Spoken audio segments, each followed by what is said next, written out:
Dr. Thomas Seyfried is one of the world's leading cancer researchers. In fact, he's been on this podcast before, and his episode has over 1.2 million views. Now, back in 2012, Dr. Seyfried published a groundbreaking book titled Cancer as a Metabolic Disease on the Origin, Management, and Prevention of Cancer. In that book, Dr. Seyfried lays out his groundbreaking research and breaks down his Press Pulse protocol, which is a novel therapeutic strategy for the management of cancer. Now, that protocol includes a whole host of things, including metabolic therapies like caloric restriction, fasting, a ketogenic diet, and a few additional therapeutics, including hyperbaric oxygen and drug management. And this protocol has been proven in Dr. Seyfried's research in mice to slow down and even reverse tumor growth. But here's the thing. If you interview Dr. Thomas Seyfried, like I did, it's hard to get a true sense of everything involved in the protocol for human beings. And that's because the protocol is super in-depth, incredibly technical, and also in the category of highly experimental. And the last thing Dr. Seyfried wants to do is to give anyone a false sense of hope by only covering little bits and pieces of his protocol. But today we have an incredible guest on the podcast. His name is Den Stacey, and he's walking us through his step-by-step N-of-1 experience following Dr. Seyfried's recommendations and protocol through the support of his team at the Hippocrates Research Foundation. Now, even though Dr. Seyfried's work in mice has been repeatedly proven, there are no clinical trials in humans, and the metabolic therapy approach to cancer management is considered highly experimental.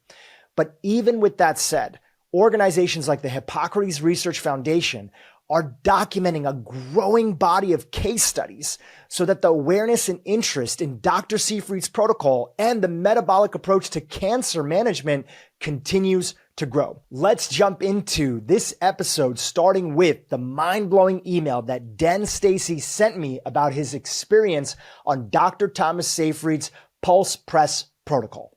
Hi, Dhru. I hope this email finds you well. My name is Den Stacey, and I have an incredible and inspiring story to share with you. In October 2022, I was diagnosed with stage 4 pulmonary artery intimal sarcoma with a metastatic growth in my right lung. Despite the grim prognosis, I chose not to undergo chemotherapy or radiation and instead delved into the science of Dr. Thomas Seyfried. With the guidance of an amazing team of mentors turned friends, I constructed a human-scale press pulse protocol inspired by Dr. Seyfried's groundbreaking research, which initially was conducted on mice. Remarkably, what seemed like an insurmountable battle against cancer has taken an extraordinary turn. In my recent PET CT scan, they found no traces of cancer in my body. Yes, you read that right. I'm currently cancer-free. During many previous podcasts, Dr. Seyfried has mentioned the value of people hearing from someone who has put his science into action. Well, that person is me. I have comprehensive PET CT scans and other records documenting my entire journey, undeniable proof of the effectiveness of this approach. You are more than welcome to review them all. Until now, I've chosen to keep the specific details of my day-to-day quasi-private, hesitating to share my protocol or its success publicly before achieving this momentous milestone. But now I believe it's time to spread the word. Dhru, I would be honored to have a conversation with you and share my experience with Dr. Seyfried's science and the HRF team. Let's discuss how it works, the challenges I faced, and the incredible difference it made in my life. Beautiful. Well, Den, welcome to the podcast. Thanks. We have this incredible team that supported you Yeah. with us here, and I'd love to start off with some introductions. Can we start at this end over here? I'm Dr. Michelle Howard, and I'm one of the co-owners and founders for Hippocrates Research Foundation. Beautiful. I'm Dr. Greg Howard, married to Michelle Howard. And we started Hippocrates Research Foundation a couple years ago with Daniel Orrego. Daniel? Indeed, and I am the third co-founder along with Dr. Howard and Dr. Howard at Hippocrates Research Foundation. Fantastic. Well, it's an honor and pleasure to have you all here. Den, before we come back to your story, we want to set up a little bit of a foundation of what we're here to talk about today. Today, we're talking about cancer and rethinking cancer. we've had on a name that you mentioned, Den, a little bit earlier. We've had Dr. Thomas Seyfried on the podcast, and I'd love to start there. Tell us about the Hippocrates Research Foundation. Whoever wants to get started, maybe Daniel, Sure. how you guys came together and how Thomas Seyfried's work became a pivotal part of what you wanted to show was possible when it came to the world of cancer. Yeah, it's an interesting trajectory because all of this started really 10 years ago now. Right around 2013, middle of 2013, where our group became aware of metabolic therapies and specifically the intersection of metabolism and disease. And at the time, our group was really more focused on performance enhancement, working with athletes, looking at how nutrition impacted performance. And when we became aware of luminaries like Dr. Angela Poff, Dr. Chilla Ari, Dr. Shannon Kessel, who are all part of Dr. D'Agostino's team, along with folks like Peter Attia, and of course, Dr. Seyfried. And we began to recognize that there really was a role for nutrition as part of health and wellness. And that got us connected to this whole concept of cancer as a disease of mitochondrial metabolism, and specifically Dr. Seyfried's Press Pulse protocol. And that was early days in the sense that, he had just published his seminal work, Cancer as a Metabolic Disease, in 2012. But that appreciation at that time led to a continuing interest in trying to understand at a level of sufficient confidence of precisely how these protocols could work in the real world. In other words, going from the experimental record, the preclinical record, and taking that forward and working with people in this regard. And at that time, the primary focus was on brain cancer and also breast cancer. And as that process continued, we ended up working with dogs. That was part of the Keto Pet Sanctuary project that we pursued. And that led to a phenomenal phone call that I got one day from Dr. Howard, who said, "Hey, what are you guys doing?" And at that point in time, I said, "Well, why don't you just come over and hang out?" Which amazingly he did. And that led to a reconnection in LA and really a collaboration that has just continued in a very egalitarian fashion insofar that we've pursued what interests us and primarily followed the science as it's developed. And over time, that collaboration is really what led to the formation of Hippocrates Research Foundation, which is really just an excuse for us to put everything under one roof and continue our collaboration in learning and discovering and trying to understand what the most effective means of disease management are in reference to this amazing work that Dr. Seyfried and his colleagues have pursued now for almost 30 years, since the 90s. Yeah. Dr. Howard, would you like to add anything to that? Yeah, so what the work that Daniel's referring to was all done and paid for by Quest Nutrition. So Daniel was in charge of research and development at Quest Nutrition. And then they had an interest in metabolic disease and cancer. So they set up this Keto Pet Sanctuary in Georgetown, Texas, which is roughly 45 minutes from Austin, Texas. Yeah. And I was over there visiting my daughter. She was a freshman in college at University of Texas. And I'm just looking at a local paper and it says, "We want dogs with cancer," just and a phone number. I'm like, wow, interesting. and I had already, I was already into studying cancer, and my dad, a few years before, he had the cancer. My interest in cancer started with my dad a few years before. He had first he had tonsil cancer, and then he had radiation chemo on to standard of care, and about a year later he had metastasis all over in his lungs, and it was a primary cancer from the radiation.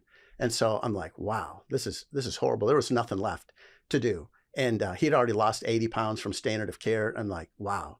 And Michelle, she had malignant melanoma, and we were already into it from 25 years before. We were already into looking at circulating cancer stem cells. How can we monitor this thing so she doesn't get a recurrence?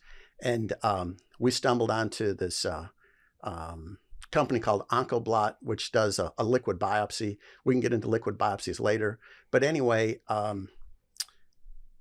I was able to, with my dad, I was able to reverse his late stage cancer with something that it was just a dream of mine. How can we reverse this? And so Michelle had been using some immune therapy topically called Aldera cream. And I'm like, man, why couldn't we just rev up my dad's immune system, somehow get that to see the cancer? And so I thought, and we were owners of a medical center, North Cyprus Medical Center. So my dad's doctors were my friends and colleagues, and they were head and neck surgeon and radiation oncologist. I says, hey, can we just do pinpoint radiation to one of his cancers, and maybe it'll get into the bloodstream. His body will see it as foreign, and it'll go away. I mean, it's just like a dream, right? And so anyway, and I called and found out at the time, this is quite a long time ago, before checkpoint inhibitors and immune therapy. So I called a professor at Penn State and says, hey, you seem to be the leader at this time. Tell me how to rev up my dad's immune system, enhance it. And so we had a 45-minute conversation. We had a plan.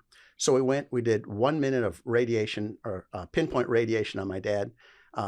His immune system was enhanced. And 5 weeks later, all of his cancer is gone. It's like a miracle, just a miracle. Now we know that that's called the abscopal effect. There's hundreds of studies on it. And so that was my interest. And then Michelle, she had been diagnosed with malignant melanoma years before, 20 years before. And so that was in the back of our mind. So we were looking for these liquid biopsies to see, kind of monitor so she wouldn't get a recurrence. And when we did a liquid biopsy, it came back, she didn't have, she had the malignant melanoma cells still floating there, but she also had ovarian cancer. So I'm like, wow, we just have to be full-time cancer researchers now. But Michelle and I, we're anesthesiologists. We're not trained that way. And anyway, so our interest was piqued. When I was over visiting my daughter, we want dogs with cancer. I'm like, I know there's something there. And then Daniel's on the other end of the phone. And so we go over there, and it was a great facility. I mean, and it was all kind of hidden away. They didn't really want anyone to know what they were doing. They're just, and can I add just one little piece of context? So just the way that I understand it, Daniel, from the story that you shared with me, you guys were taking dogs that were literally on the verge of being euthanized because they had cancer. Yep. You had put out an ad asking for these dogs. And essentially the vision was, can you put these dogs on a version of metabolic therapies? Precisely. Yeah. And can you notice that something would happen and potentially would their cancers go away? That's how I understood it as a layperson. Is that accurate? Exactly. And so when I got there, I was all in. I was like, man, we got to be part of this, because they're doing some great things here. And I knew about the press pulse protocol and Seyfried stuff, but they were into it much deeper than I was. But I also knew a lot of things that they didn't know. And the interesting thing, they were spending money like drunken sailors and had no medical director. And I'm like, this is unbelievable. Here's an opportunity. So they flew me out to Marina del Rey, was where their headquarters. I met with these guys for several hours, and they were all bodybuilders, which is very interesting. So I'm thinking, when I looked at them, they're all, Daniel's like the smallest guy there. And they had veins, in their forehead.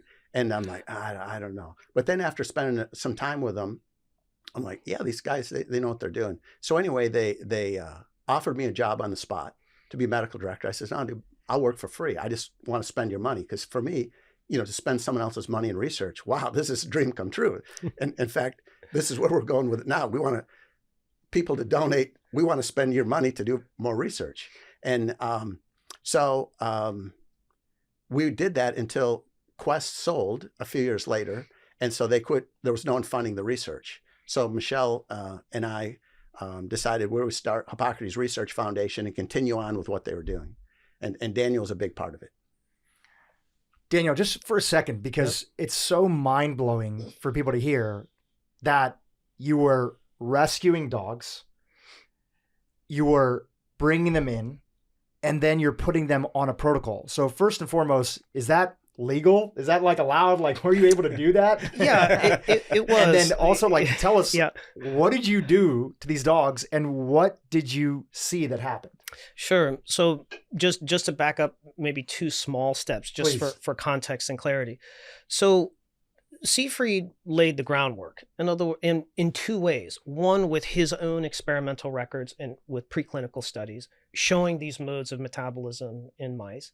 But then you have this incredible 100-year history of research that further clarifies this understanding of cancer as a disease of dysregulated mitochondria.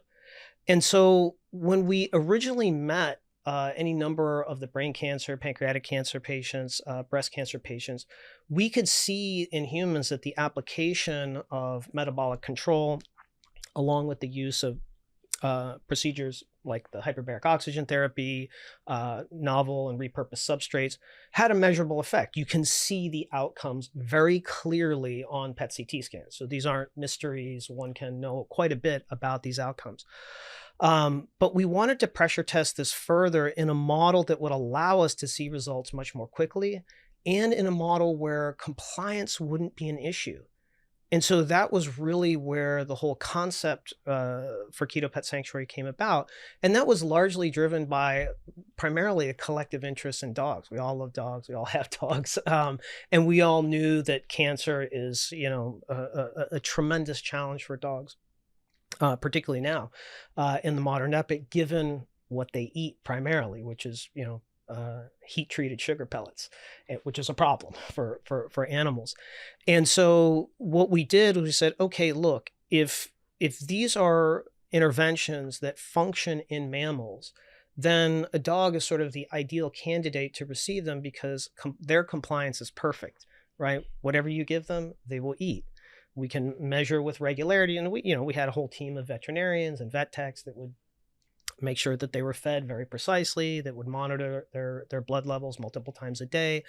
So we were able to replicate in a pretty large cohort of dogs, effectively the same results that Dr. Seyfried was getting in rats, and the same results that we could observe quite clearly in the brain cancer and breast cancer patients. And so that gave us a lot of confidence to go back to working with people and say, hey, look, this isn't just wishful thinking that occurs in a laboratory. This is something that is consistently, predictably, and repeatedly observable. And there's a body of data that, can offer people some level of confidence that these results are not only real, but that one can rely on them in some fashion that would allow folks to be able to take that understanding and apply it to themselves. You were building on Seyfried's work. Precisely. Because there's no dispute in his pivotal paper, which was published in, I think it was 2017, was it? That's the Press Pulse. The Press Pulse protocol. Yep. In that paper, which has been peer-reviewed by many individuals, there's no denying that the cancer cells were destroyed in mice by following a specific protocol. So even very traditional cancer researchers, they'll say, like, this is very important work. Mm-hmm. There's a gap that's there, which is, hey, this is mice, and mice are not small human beings. So the thinking that you guys had, if I understand correctly, was, okay, to get one day hundreds of millions, if not billions of dollars to try to do a clinical trial in human beings is very much a long shot. Who's going to fund this? Yeah. How are we going to, raise awareness about this? So at least can we start one step above, which is, can we start with dogs? Yeah. And can we show that if this worked in mice, then it's most likely going to work in dogs? And dogs in particular, you mentioned, you can control everything they ate. Yeah. So if we had that would be another step. We'd be standing on the shoulders of giants, adding one more stepping stone to ultimately get to a place where there would be more individuals that might have confidence with the right medical team to want to undergo this protocol themselves. Yeah. And then with those, you would build up, as part of the Hippocrates Foundation, you would build up a case study base. That's accurate. You said it brilliantly. And is it that the case studies would then at least drive a little bit of buzz, like Den's case study, that more eyes, more eyeballs, the consumers, other researchers, other physicians would start to pay attention and say, maybe there's something deeper here that we have to pay attention to. Yeah, I mean, you've characterized it in its totality because, the case study record with metabolic therapies is fairly rich. So it's not thin in that regard. You can look at an inventory of people that have used metabolic therapies in any number of combinations. Some people it's just the nutrition. Some people it's the nutrition plus the hyperbarics. Some people it's the entire balance of the nutrition, hyperbarics, repurposed substrates. And so you can see the results. A lot of people do it sometimes in combination with the standard of care, or oftentimes a lot of the people that we work with have already failed out of the standard of care and are now using metabolic therapies to not only extend survivorship, obviously, but ultimately to progress towards disease resolution, which is the ultimate target. And so that case record history is very important insofar that there's a rich history to draw on, but one of our primary objectives at Hippocrates Research Foundation is to continue to put more bricks in the wall, right? To keep adding to that case record history so that people can see like, yes, this is a repeatable, predictable process that can be used to effectively manage disease. Yeah, when I look from the outside, when I look at the work that you guys are doing together as a team, is that when I interviewed Dr. Seyfried, and I've had many friends have him on their podcast too, and these episodes have millions of views on YouTube. There's a huge demand that's out there of people looking for guidance, looking for a different solution that's out there, especially with cancer rates increasing. 40% of us to 50% of us in our lifetime will develop cancer at some point in time between birth and death. And even as fantastic as that information is, even for myself as a host, it feels very 30,000 feet view of metabolic therapies. And in interviewing Dr. Seyfried, you get the basic concepts. Right. You get the basic idea. But even until I had a chance to speak with you, Dan, and meet you, Daniel, you actually don't even really know what are people really doing. And part of that, Seyfried said inside of our interview, is that he doesn't want to give people false hope by getting into little bits of detail here and there without them fully understanding what the true pulse press protocol actually is. And so my hope in today's interview is that in having everybody here, especially you, Dan, and the team that supported you, is that people actually get a chance to see what does this really look like. Mm-hmm. And that's the bricks on the wall that hopefully I can help you guys spread the word and the message that's out there. When you think about the protocol and in the Hippocrates Foundation work I was blown away to hear that you kind of put a bat signal out there to individuals and you say, listen, if you're interested in Seyfried's work, but you're not sure exactly how to implement this, lean on us, reach out to us, and we can help you figure it out. Can we talk about that for a second? Who wants to jump in on that? Well, and so most of the people come through Seyfried. So he refers them to you. Yes. And so we get now many people from around the world calling us every single day. And that's all happened in the last probably 6 months is when it really picked up. But he doesn't really have the staff or the people to implement his own protocol. You know, he's not a clinician. He's a PhD. So he needs people like us to actually do his work and see it through. So every day he sends people over to us. And so now we're turning down at least one person a day, which is unfortunate because we're just overrun with people too much interest. Too much interest. And where we're going with it is initially, we need the individuals, but what we want to do is now we're kind of selective in the people that we're going to work with. And so and Dennis was the perfect candidate to work with. He's in his 40s, and he was a touch overweight, but heavily muscled. And we knew that was ideal candidate. And he hadn't had chemo radiation, so he wasn't all beat up from that. So now we're selectively picking these people to work with because a lot of people are calling us, they're on hospice, weeks to live. We're not miracle workers. And so maybe at some point we'll be able to pull those people out of the fire. But right now we're pretty confident in what we're doing with people that are, they have stage 4 cancer, but say reasonably healthy otherwise. And then those people, even with a dog model, if the person is pretty healthy, we can pull them out of it. But if they're not so healthy, probably not yet. But that will be on later on down the road. But right now, the patients are coming from Seyfried, and we're getting as many inquiries as we want. But the next step now is to get people to the people with the money, decision makers, to back us and what we're doing. And so that's kind of the next step. And that would be, insurance company that want to lower the cost of healthcare. That would be a self-insured company that has skin in the game, so they self-insure for their employees.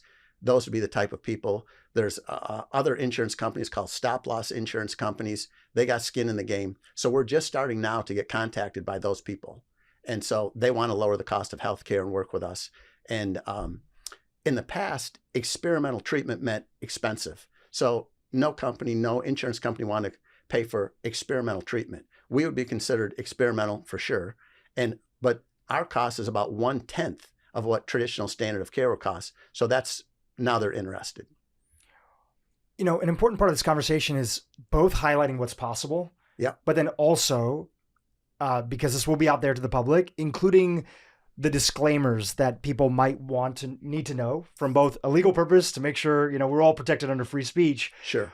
But what are some of those important disclaimers that you want to share here for this conversation? Yeah. So as physicians, we don't establish a physician-patient relationship. You're not anybody's doctor. Not anyone's doctor. So we educate, we advocate, we facilitate.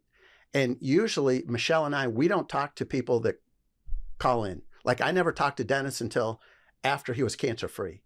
So Daniel and other people talk to, and they give studies, they educate them on how to do everything. But we're definitely not establishing a physician-patient relationship.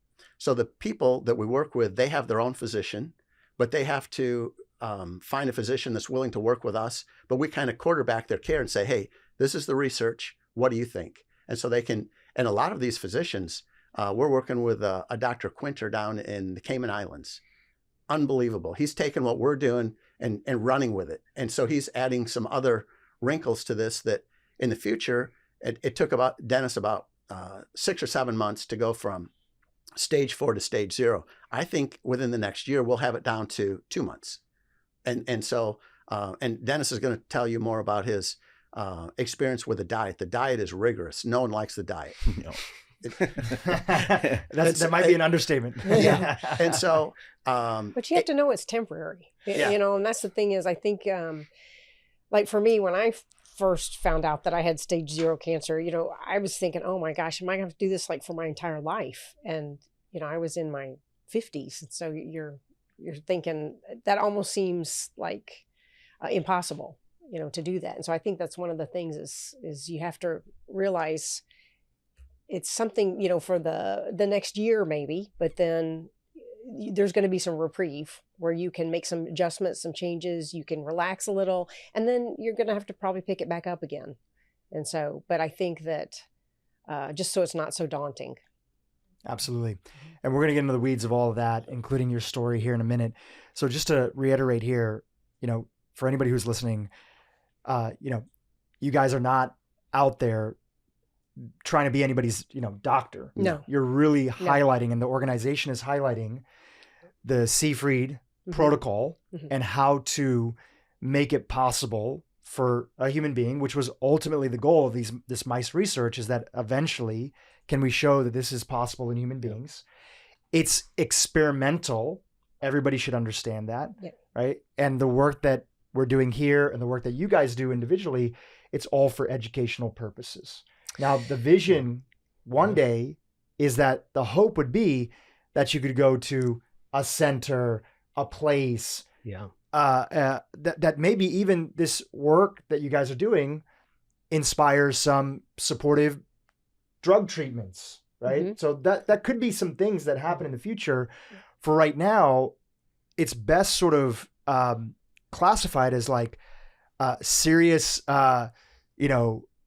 almost like citizen science, right? I mean, not to belittle it in a way. It's like your formal background is not you're anesthesiologist. Right. You're not coming from a cancer research background, but you're looking at how to apply the research base that's out there and support individuals who feel like there's no hope, there's no opportunity. Right. That's there. Yeah, you bring up a great point, actually. And just sort of in the interests of transparency and disclosure, that is one of the things that is sometimes daunting for people to recognize, because one of the things that Dr. Seyfried does so brilliantly is communicate this conceptual framework for press pulse therapies. And that resonates with people, right? They grasp that. The application is much more challenging in the sense that with the standard of care, this is a medicine that happens to you, right? You go and get your chemotherapy, you go and get your radiation. Metabolic therapies is medicine that you do, right? So independent administration comes with an immense amount of responsibility that's taken on by the patient. And that at this point in time is a very different model, which is why, to your earlier point, we aspire to be in a position to put all of this under one roof, where people have a destination where they can go, where it's a much more managed process than it is now. That's your goal for the future. Yeah, indeed. Right? Yeah. Which I'm sure is decades of work. Hopefully not. Hopefully not. Yeah, hopefully not. The people that are listening, you never know who's listening. That's what I've always seen from podcasts. You never know who's listening, who's been impacted. Yeah. And for those individuals who are curious, they can reach out to you to be part of the journey to support that. Indeed.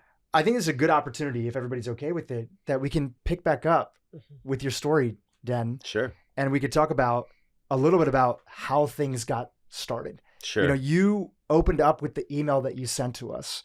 And after I got that email, I reached out to you and we hopped on the phone and I said, take us from the beginning. Yeah. So I can better understand how you met this incredible team and how they helped you implement Seyfried's work. Sure. So it interestingly starts off not at cancer, but it starts off with some challenges and chest pain that you were having. On a hillside. Can you talk about that? Yeah, sure. My wife and I and our friends all really enjoy hiking. We live in Victoria, which is Vancouver Island in British Columbia, and there's all kinds of beautiful forests and hikes that we do on a regular basis. And I was noticing that the elevations were starting to get tougher. And on this particular day that we're referring to, well, it's actually 3 days in a row. We did 3 hikes in a row. And the first day, I had extraordinary chest pain, a very strange tightening feeling, breathlessness. And I thought, I don't know, maybe I'm just tired. We went back to another mountain the next day, and the same thing happened. And then Thanksgiving Day, this is October 2022, we were on a particularly difficult incline, and it just froze me in my tracks, and I had to go down. And then later that night at Thanksgiving dinner, I helped my mother move the table from one room to another and got the same level of breathlessness. So this is problematic. I immediately went to the hospital and explained this story to the doctors, who were alarmed and put me in a CT scanner that they had there. And what they thought they found was a pulmonary embolism, a blockage in the pulmonary artery, which isn't good. And immediately started to, mobilize a team of people to address this. This led to me being taken to another hospital and a cardiac care team. And it became clear fairly quickly that this wasn't a pulmonary a pulmonary embolism. It was, in fact, some kind of massive tumor in my pulmonary artery. And the process began to figure out what to do. They were fairly certain that it was too late, that sometime within the next 24 or 48 hours, I would die. The space that was left in my pulmonary artery for all of the blood that my body needed to do what it needed to do was down to about 1 millimeter. And they were surprised that I'd even made it in. And a process of exploration about what we might be able to do. At that time, I was 49. I had 4 children, several of which were going to graduate in the spring. And my wife and I just sort of began exploring with them, what might we be able to do? Now it's also cancer. Now it's also metastasized to the right lung at a minimum that they can see in the scanners. And they were fairly certain that this wasn't going to go well. Luckily, this particular hospital in Canada had an interest in, and was the top cardiac surgery hospital, I think, in the country. And they had poached a couple of young doctors from out east who were trying to make a name for themselves with a new surgery that was, I think they were lovingly calling the pop and swap in our conversations, where they would be able to take and replace my pulmonary artery with another human pulmonary artery and pulmonic root. And they had never had a chance to do it. But I think the fact that I was terminal, that there wasn't a way out of this from their perspective, and that they were able to pull some strings and get the human donor tissue they needed, allowed me to, what they thought would be, buy some time. They thought, if we do this surgery, we'll clear up a little bit of room in your pulmonary artery. Worst case scenario, if that goes bad and it gets shredded during the surgery, we'll give you a new one, and that'll maybe get you to the spring, but this cancer you have is going to definitely kill you. So for them, it was this opportunity to do this new cool surgery that they wanted to prove out, which from our perspective gave us time to figure out what we would do next, not to die. And so they did that surgery. They said we had maybe a 30% chance of bleeding out on the table. We took that risk, thought, it's either die or die. So we'll take that risk. They did the surgery. It was successful.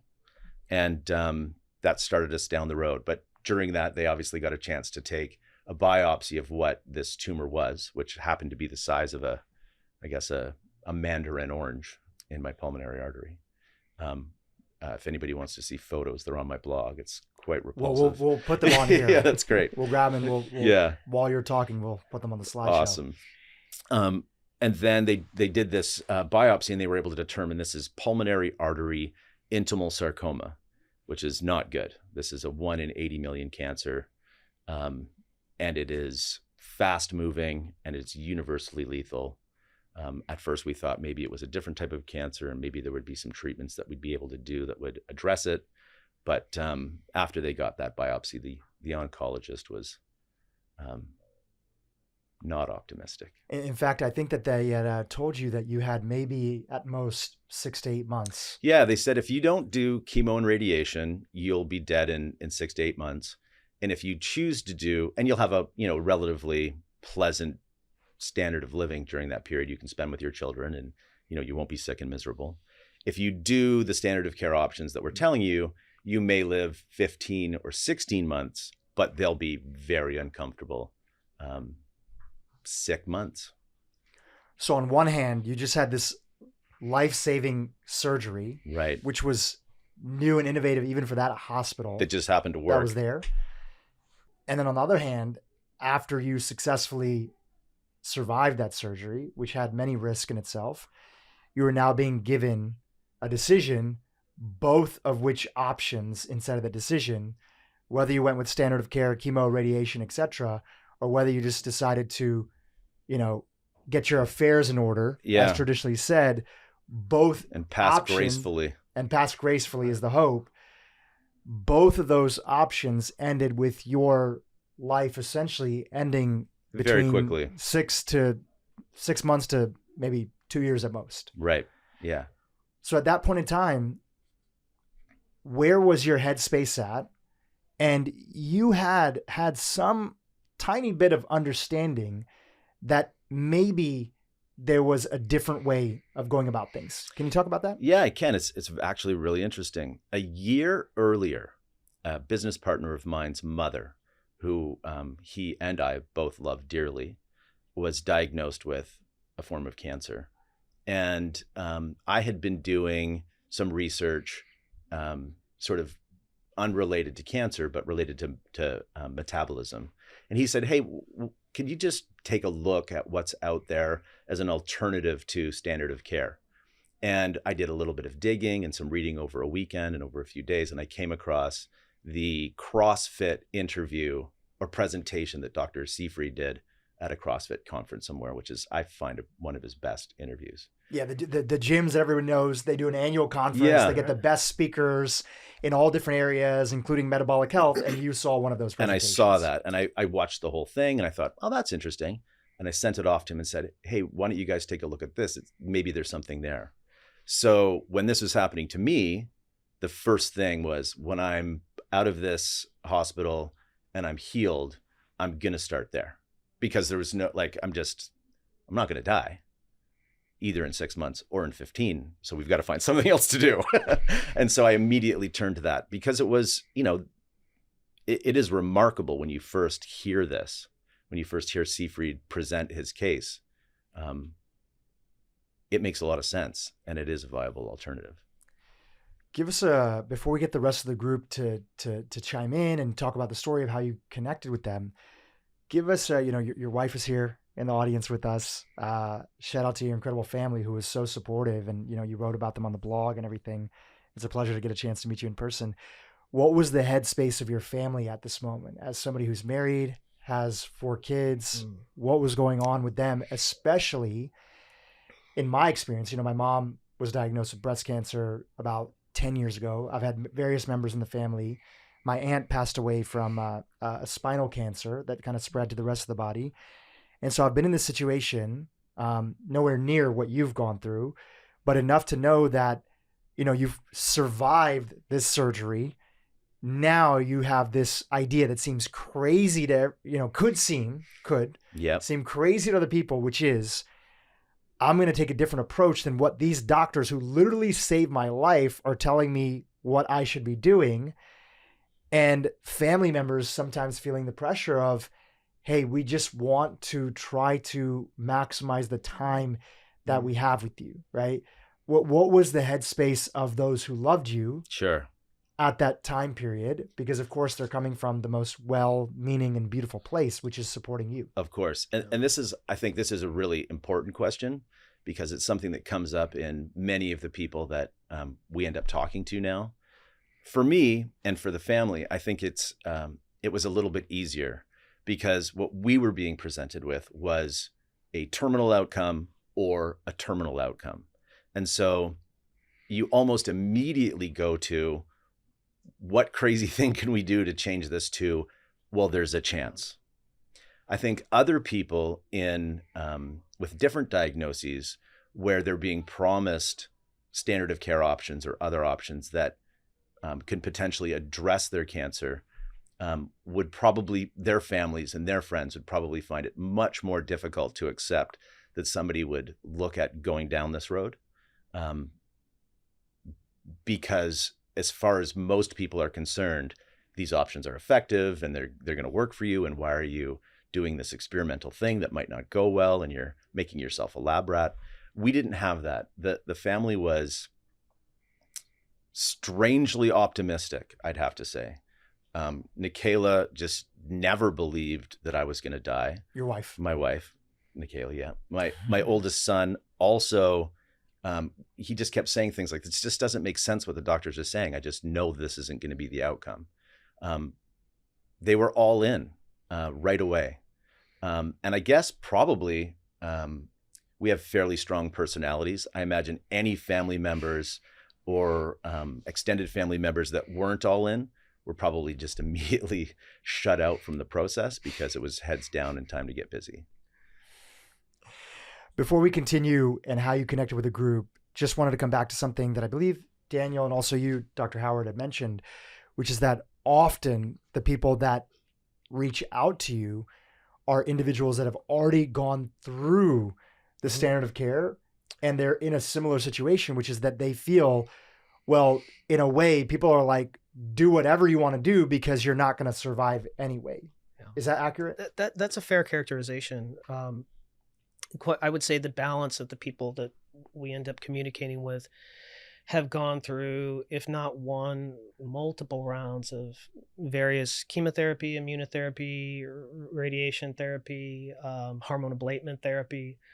And while it's almost uniformly the case that they do achieve near-term tumor response, this is very common, that they don't get the effect that they're looking for, which is substantive addition to overall survivorship, right? This is the known Achilles heel of the standard of care. Very effective at dealing with localized tumors, not particularly effective at addressing metastatic progression over time, right? And so a lot of the inquiry we get really stems from, I've experienced the standard of care. It did give me some near-term effects, but the cancer has returned and my options within the standard of care are narrowing. And so this is oftentimes a driver for interest in metabolic therapies. And oftentimes it's really, that initial interaction, the same thing that Dennis was just mentioning. They hear Dr. Seyfried speak and immediately the concepts that he's articulating resonate with them in really two respects. One is the sustainability, and two is the underlying experimental rationale that is advocating for a process and procedure which exploits the weaknesses of tumor metabolism and enhances normal metabolism. That is very appealing to people. It happens to be scientifically cogent and physiologically cogent. And so that's where we get a lot of people saying, I want to do that. How do I do that? Absolutely. Also, just taking a moment here, Dr. Howards, whoever wants to get a chance to jump in, Gregory and Michelle, I'd love for you to just take a moment here because we didn't exactly say, the contrast between how traditional medicine looks at cancer and like how they understand it. And from Seyfried's point of view, how him and his colleagues, and there's other individuals that are in this space, but because we're mentioning him, what important truth, the Peter Thiel question, what important truth that he and you believe about cancer that very few others end up believing. Gregory, would you like to jump in? So first off, most people, oncologists, they think that cancer stems from a mutation. And I think that it's pretty much proven that that's not the case, that the mutation that causes the cancer is actually downstream from mitochondrial dysfunction. And those studies, they're done and really conclusively proved that. So they transferred mitochondria, and they also transferred the nucleus of cell where the DNA, where the mutations would be. They transferred them back and forth, and they can prove that the damaged mitochondria are what driving cancer. So you have to think about it metabolically because the mitochondria make energy. So it's really and how we think about all disease states. And Hippocrates Research Foundation, I want to say a couple things. First, we took the name Hippocrates Research Foundation. First, do no harm. So everything we do, there's no harm, right? We're just making you stronger, better. And so we've even taken these metabolic therapies and use them in athletes, even professional athletes, to make them better. So when someone comes to us, we don't feel bad that we're going to hurt them. We're only going to make their life better. We're going to make them stronger. And so we're thinking about cancer as there's a microenvironment that sets up in your body, and that's pretty well established too.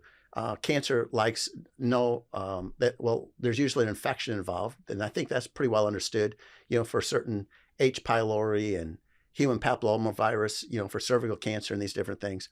So we're looking at cancer more as an environment that you have to change the person's chemistry. In long term, that's how you're going to keep them cancer free. So we're looking at it a different way. There's a lot of ways to just get rid of a tumor very quickly.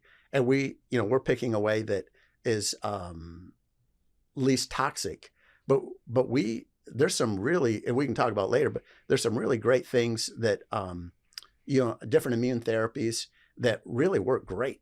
And there's even a type of radiation that works great combined with what we're doing. So it's pretty easy to take even a stage 4 cancer and get it to go away. But then if you don't change the person's chemistry, let's say, lifestyle, the same environment that's set up for that cancer, it's going to come back. And so there almost has to be a new subset of oncology for the prevention, the long term. How do you keep people cancer free? because they're all calling us, and they had initial success for a minute, maybe 6 months, but then it came back. They got another treatment. It came back. And then they're like, man, I can't, I'm so beat up, I can't do it. So they're coming to us. But at that point, it's almost sometimes too late, to do anything. So we're thinking about it, and we're starting things like, let's repair the mitochondria from day one. And how do you repair mitochondria? And we can get into that. So there's a guy named Garth Nicholson. He was a researcher at MD Anderson Hospital, and he coined the term membrane lipid replacement therapy. Every person with cancer should be starting to repair their mitochondria day one. So we're looking at it a little more holistically. Also, oncologists aren't looking for or treating the viruses associated. So like head and neck cancer, 80% of them have a certain type of virus, and but they're not treating the virus. So if they don't treat the virus, it's just going to come back. So they need to be, there almost has to be the subset of oncology that's working to prevent. And so there's 18 million people that have been treated and living, and they think they're cancer-free. But what we have done now is we follow circulating cancer stem cells, DNA fragments, and all these things that pick up cancer years before even the most sensitive tests. You had a guest with Prenovo, and we like that company, right? They do some really great scans. So we send a lot of people to Prenovo. But a full body MRI scan. Yes. And they do other scans too. And but very, very sensitive. But with it's called a liquid biopsy, and that's kind of a generic term for circulating cancer stem cells, DNA fragments, and there's a lot of companies in this field doing that. So we want to, like, ideally, everyone would be doing one of these tests yearly. We don't have any skin in the game with the Grail test. That's a new one. But there's many of these tests, and they pick them up years before. That's what everyone needs to be doing. And now Michelle and I, we think experts, because we've kept quite a few people many years following circulating cancer stem cells. We keep them low, and statistically, we know a threshold. If they don't get past a certain point, you won't get a recurrence. So that's available to everyone today. But we need a group of healthcare providers that know that space, and they're just not there. Yeah, they're functional medicine people here, there. There's a few people know, of course, or these companies wouldn't be in business. But we need to make that more mainstream, make it available to everyone. It's disjointed right now, and it has to be brought together a little bit to make it easier for the end consumer to be able to go through the process. Well, it's the same thing. I think there's a lot of these companies, I'm sure they see an opportunity. Oh, here's an opportunity. It's a new test. We can find this. Yeah. Well, that's great. Now you found it. What are you going to do with that information? And then how are you going to use it to help the patient? And okay, so you've got a certain number of some circulating cancer stem cells or DNA fragments, but what do you do to keep that number low so it doesn't manifest itself as a tumor or a cancer? Right. And Michelle, she, about the time that she was, we thought she had breast cancer, she started, for whatever reason, says, I'm going to do an Ironman, and which was, wow. And because she never swam, bike, or ran, I was like, good luck with that. And, and somehow she pulled it off, and I got involved, and I'd been using pulse electromagnetic fields, microcurrent.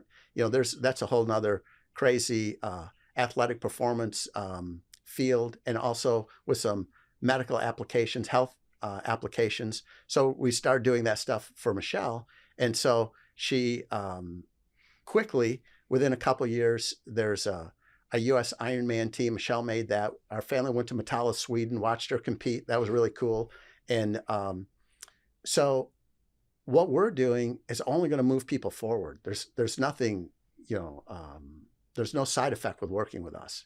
And so we're looking at it completely different. So we're just increasing everyone, their human existence, human performance. And so, pretty easy to work with us. And we're only hampered because there's just not many people to coach these people. And we can talk to Dennis more. We could write it all down we could write it within 10 pages. We could write exactly what to do, but people won't follow it. It is crazy. Well, it's difficult. And I think it's a good opportunity to get into the protocol, but leading up to, back to your story, do you prefer Dennis or Den? Den. So Den, going back to your story, and now with your family on board, you mentioned about the support of your wife, your children, especially your older son, saying, look, your situation's a little bit easier in a way, if I could say, because you're being given choices. There are no choices. What did you do from there, and how did the two of you connect? I think, long story short, there was a deep dive into Seyfried's work, the published work, his book, which anybody that's going through this or is listening to this and is thinking, where do I begin? Pick up Seyfried's book, Cancer is a Metabolic Disease, and begin to meticulously study it, because everything you need to know about whether or not this is makes any sense, how to do it, all of the proofs, it's all there in glorious detail. So I started there. I went through the papers. I watched hours and hours of videos. So, let me just stop and say thank you for, doing interviews with Seyfried and everybody else that has, because for a lot of people, that's where they, find the door to this. And in your darker hours, when you're wondering, am I doing something that makes any sense at all? Going back to those videos and listening to him speak, and with the certainty that he states the things that he does, it's just really wonderful. But so we began diving into all of this. I was reading, paper after paper after paper, book after book, sometimes, several papers in a book in a day, because there's some sense of urgency too. When somebody puts a stopwatch on your life, you get focused. There's no time for Netflix and shit. No, that's right. That's right. So, that's what we began to do. And so you start to put together questions like, okay, well, I'm seeing here that I get that we need to, lower glucose into a therapeutic range, but there's this murky bit of business here about inhibiting glutaminolysis and glutamine. And well, what are we going to do that? How is that done? You start to dig. And so I had some questions, and I wrote to Seyfried and I said, this is who I am. This is what's going on. I'm reading your stuff. What can you help me with? And he's very busy and very much like the Howards. He's not taking people on as a doctor. He's not prescribing anything. So what you get back tends to be a package of information, which gives you a kind of another 30,000 foot view of some specifics. And so we digested that. And then I got very specific with some questions, and I asked something about, I think, the difference in efficacy between oxoacetate and 6-diazo-5-oxo-L-norleucine, or DON. And at that point, I think he just got sick of my emails and sent back an email that just said, call Daniel Orrego and a phone number. And so I did. And Daniel immediately picked up and said, what's going on? And I told him, and he said, you've reached the right place. Let's go. Well, Daniel, you and I caught up for coffee recently. And one of the things that I remember you sharing is that, you get dozens and dozens of calls every week. Yep.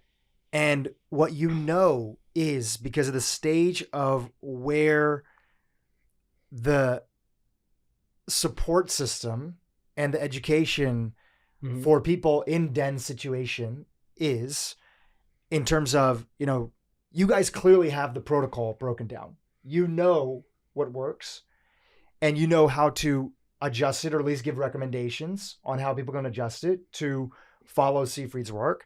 But one of the first things you mentioned is that if you don't understand the fundamentals, you are getting started on the wrong foot. And one of the most fundamental things is understanding that this protocol and adherence to it takes a precision level individual. And you mentioned to me that you almost find more compliance from individuals that have a little bit more of a bodybuilder approach, where they're like used to measuring every calorie, practicing something, testing multiple times a day, their glucose. Like, it takes a certain type of person to really know that they're going to be able to walk through the specifics of following through with this protocol. Yeah. I mean, well, you're sort of alluding to, if there's any weakness to, metabolic therapies in general, and specifically to the press pulse protocol, is how much is required of the patient, right? In terms of independent self-administration, right? The burden is on them to execute effectively on what the protocol requires, right? So that's something that's just worth acknowledging. For people who are accustomed to measuring things, yes, it does constitute an advantage, to be sure. And, I think that's one of the areas where sometimes people have a concept that like, okay, I do this magical diet and somehow that does good things. And then I do some other magical drugs and that does some other things. And then I'm good to go. And, one of the things that, it's a somber thing to have to acknowledge, but there's no silver bullets in cancer. There's bullets. There's just no silver bullets. And so, the ability to be very consistent over time constitutes an immense advantage, which is basically maybe a roundabout way of saying being able to do the same boring thing every day, week after week, month after month, to produce a very specific effect on metabolism. And this primarily starts with the very precise control of daily fat grams, protein grams, and carbohydrate grams, correspondent to at least twice daily measurement of blood glucose and blood ketones, pursuant to validating if, in fact, glucose is in the 55 to 65 milligrams per deciliter range, or 3.0 to 3.5 millimolar if you're using that scale. And is that happening every day? Is that being achieved on average over a week, over a month? Are the standard deviations somewhere below 1 or below 0.5?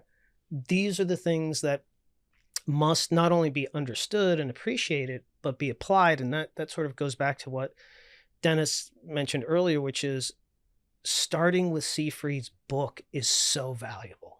That's the first step for it's anybody. so valuable because it's a foundational work, but the details are in there, not only in the references, but in what he's contributed to the field insofar as providing the data which demonstrates, look, if you want to produce these effects, these are the things that must be achieved, not today, not tomorrow. This isn't a weekend project, month after month, consistently. And that is daunting for a lot of people to have to face, because oftentimes, people are under the impression that it's like there's a diet that does something. Yeah, a lot of people watch the interview that I did with Seyfried and are like, oh, I get it. You go on the ketogenic diet, you cut out some sugar. Right. Yeah, I don't eat any sugar, largely immaterial. The question is always, what are your glucose and ketones today, and what have they averaged in the last week? And exactly how many grams of fat, grams of protein, and grams of carb are being consumed on a given day? That's the litmus test. In other words, if somebody can answer those questions cogently, you can have pretty high confidence that they are pursuing press pulse protocol with the required level of specificity and precision to extract a clinically measurable result, because that's what we're looking for. In other words, with cancer, the proof is very much in the pudding. If the result doesn't show up on the PET CT scan, then what can you say you have achieved? Right? Very important. Den came into the conversation having done probably a decent more research than most individuals who come across. He came equipped. He came equipped. Yes. Right? He came equipped. And as he had mentioned, didn't have a lot of time on his side. So needed to come equipped. For the people that are listening now who maybe caught part of our Seyfried interview, or maybe they're watching this for the first time, I'd love to explain to you just high level, the way that I've been sharing the pulse press protocol with people who ask, not having been in all the details that are there, but just to give them some sense that first and foremost, diet is not everything, and yet diet is the foundation. That's one of the first things that I've understood, in the sense that this isn't about cutting out some Mars bars. This isn't about not having sugar or adding some sugar to your, Starbucks. This is about fundamentally maintaining a precision level of blood glucose within a very specific range, because when you do that, it essentially, in layman's terms, puts the cancer in a situation, not on its own, it's one part of it, it puts the cancer in a more vulnerable position. Without that, none of the other things, as we get into them, drugs, hyperbaric, additional items that might be there, nothing else can actually have a chance to press upon the cancer or sort of target the cancer if the cancer constantly has its primary fuel sources. So that's the dietary intervention, right? Is that it's way beyond our understanding of keto. It's way beyond our understanding of, this diet or that diet or other things. And it's also has some themes and kind of rhymes a little bit with fasting and fasting mimicking diets. But in the sense, it's different because if you keep fasting at some point in time, you'll die. And so you'll die of that. We call that starvation. That's called starvation. Yeah. So you can't long-term extreme fast. So you need to have something that essentially mimics fasting. And fundamentally, the diet as part of the Seyfried protocol is that. It's sort of creating these conditions that are sort of similar to a long-term fast that's there. Now, but it has and Daniel just stresses this so much. You still have to supply fuel for your body, right? Your body still needs things, right? You don't want the muscle breakdown because, again, just like what Greg was saying, is you're trying to make your body healthy so that it can fight the cancer too. And so that's what's so important about the fat, the protein, exactly what Dan and Daniel and Den are talking to people about is it's so important that you're still supplying the right nutrients for your body. It's not just, let me starve myself and this is going to fix it all. Absolutely. Yes. You need to support the muscle mass in the body. You need to support all the different organ systems. Yep. So in one way, you're doing the things to starve the cancer, again, quote unquote, starve the cancer. But in another way, you're rebuilding the body as well too, and supplying the body. We look at a lot of different, usually they just look at tumor markers. That's kind of interesting. We don't really look at tumor markers that closely. We wait, but we just for to educate ourselves, we're looking at a lot of other things like the amount of inflammation. So we know if someone has a high C-reactive protein, that's a non-specific inflammatory marker, or start with diabetes. All these things are risk factors. So we want to fix that along the way. So even though it takes some period of time, they're fixing their chemistry along the way. So then they're not going to get a recurrence. So Den hasn't implemented some of the things that, so he's about 6 months post-cancer, hasn't had a recurrence. And I don't think he will because he's changed his chemistry and he's still eating the same way.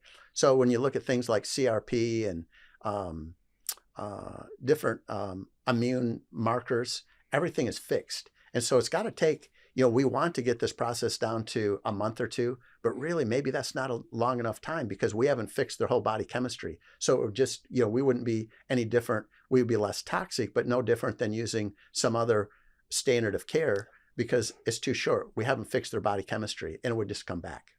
Daniel, going back to you, once you two had the conversation and you understood his background, his story, how prepared Den was coming into it, his motivation, his will to want to survive. How did you, and I think it's important for people to understand, the Hippocrates Research Foundation, you guys right now, you don't charge for these things. This is something that you're doing. Both we want people to donate to you, right? And so anybody who's listening today, please support the foundation in its work to provide more support to individuals and to eventually, of course, do any other further research that you guys want to do. But essentially, you guys are there as a resource and a guidance to individuals. Is that accurate to say? Yeah, that is accurate. And one of the things that Michelle and Greg and I talked about in the beginning was we understood that having a fee-for-service model is just encumbers the process of being able to interact with people in a way that makes sense for them. And so that's why we establish Hippocrates Research Foundation as a not-for-profit philanthropic organization, because given that we're a small working group, that would allow us to preferentialize our time to people that displayed the most interest, the most inclination, and the most dedication to pursuing Dr. Seyfried's Press Pulse protocol. So that was quite a conscious thing when we started. Because we knew that, our time is limited, right? We're 3 humans, 4 humans, 5 humans, 6 humans. And so we understood that, having a framework that would allow us to operate in an entirely egalitarian manner, driven by people's interests, would actually allow us the ability to produce the best results. And so that was, I think, something that was foundational to the relationship between Dan and I, and the relationship between HRF and anyone that we work with. Is if they call, we'll just pick up the phone and say, okay, how can we help you today? And then based on their interest, we let that drive the interaction. And so we know that the people who are incessantly bugging us are the ones we have to worry the least about. And the reason for that is because they are meticulously obsessed with every detail about what's going on with them. And that was very much the character and nature of Dennis's and I's relationship and interaction. He would call and be like, okay, what's going on today? All right, let's get into it. Let's read these papers together. Let's go back and talk about things that we talked about before, but now more deeply. Let's re-explore things that perhaps were working at a certain period of time, but now aren't quite working in the same way, and try to understand where the adjustments have to be made. So this was a high interaction, high touch, back and forth. And that, led us to understand that, his ability to have success with this process was going to be elevated because no detail was left unexplored. And many details were re-explored any number of times. And ultimately, that's how you learn. And that's how we learned. In other words, in the beginning of this process, if guys like, Peter Attia and Dominic D'Agostino and Dr. Seyfried hadn't been indulgent with us in answering the same question the 30th time, or giving us another opportunity to interact with them and to pick their brain about things, how could we have learned? Right? So there's a little bit of a pay it forward component to that, because they've been so generous and so indulgent with us. And we realized, okay, that was what gave us an effective means of really understanding this work. And it's the same form of interaction that we have with all the people who are having success with this process. Yeah, that's it's really important. My interaction with Daniel and with HRF hasn't been transactional, in that I'm having a particular problem today with trying to figure out some issue with the paper I'm reading, and I call Daniel and he's like, oh, here's the answer. It's never been that way. In the email to you, I said who was a mentor and who became a friend. And I mean that in its purest form. When you call with a question, I know that Daniel knows the answer, and he could very easily, in less than a minute, simply say, oh, the thing you're looking for is this, you find it here, this is what it means. But that isn't the interaction you end up with. The thing that's special about HRF and about Daniel and the Howards is that they're dedicated to developing mastery in you. So, of course, they've mastered this subject matter.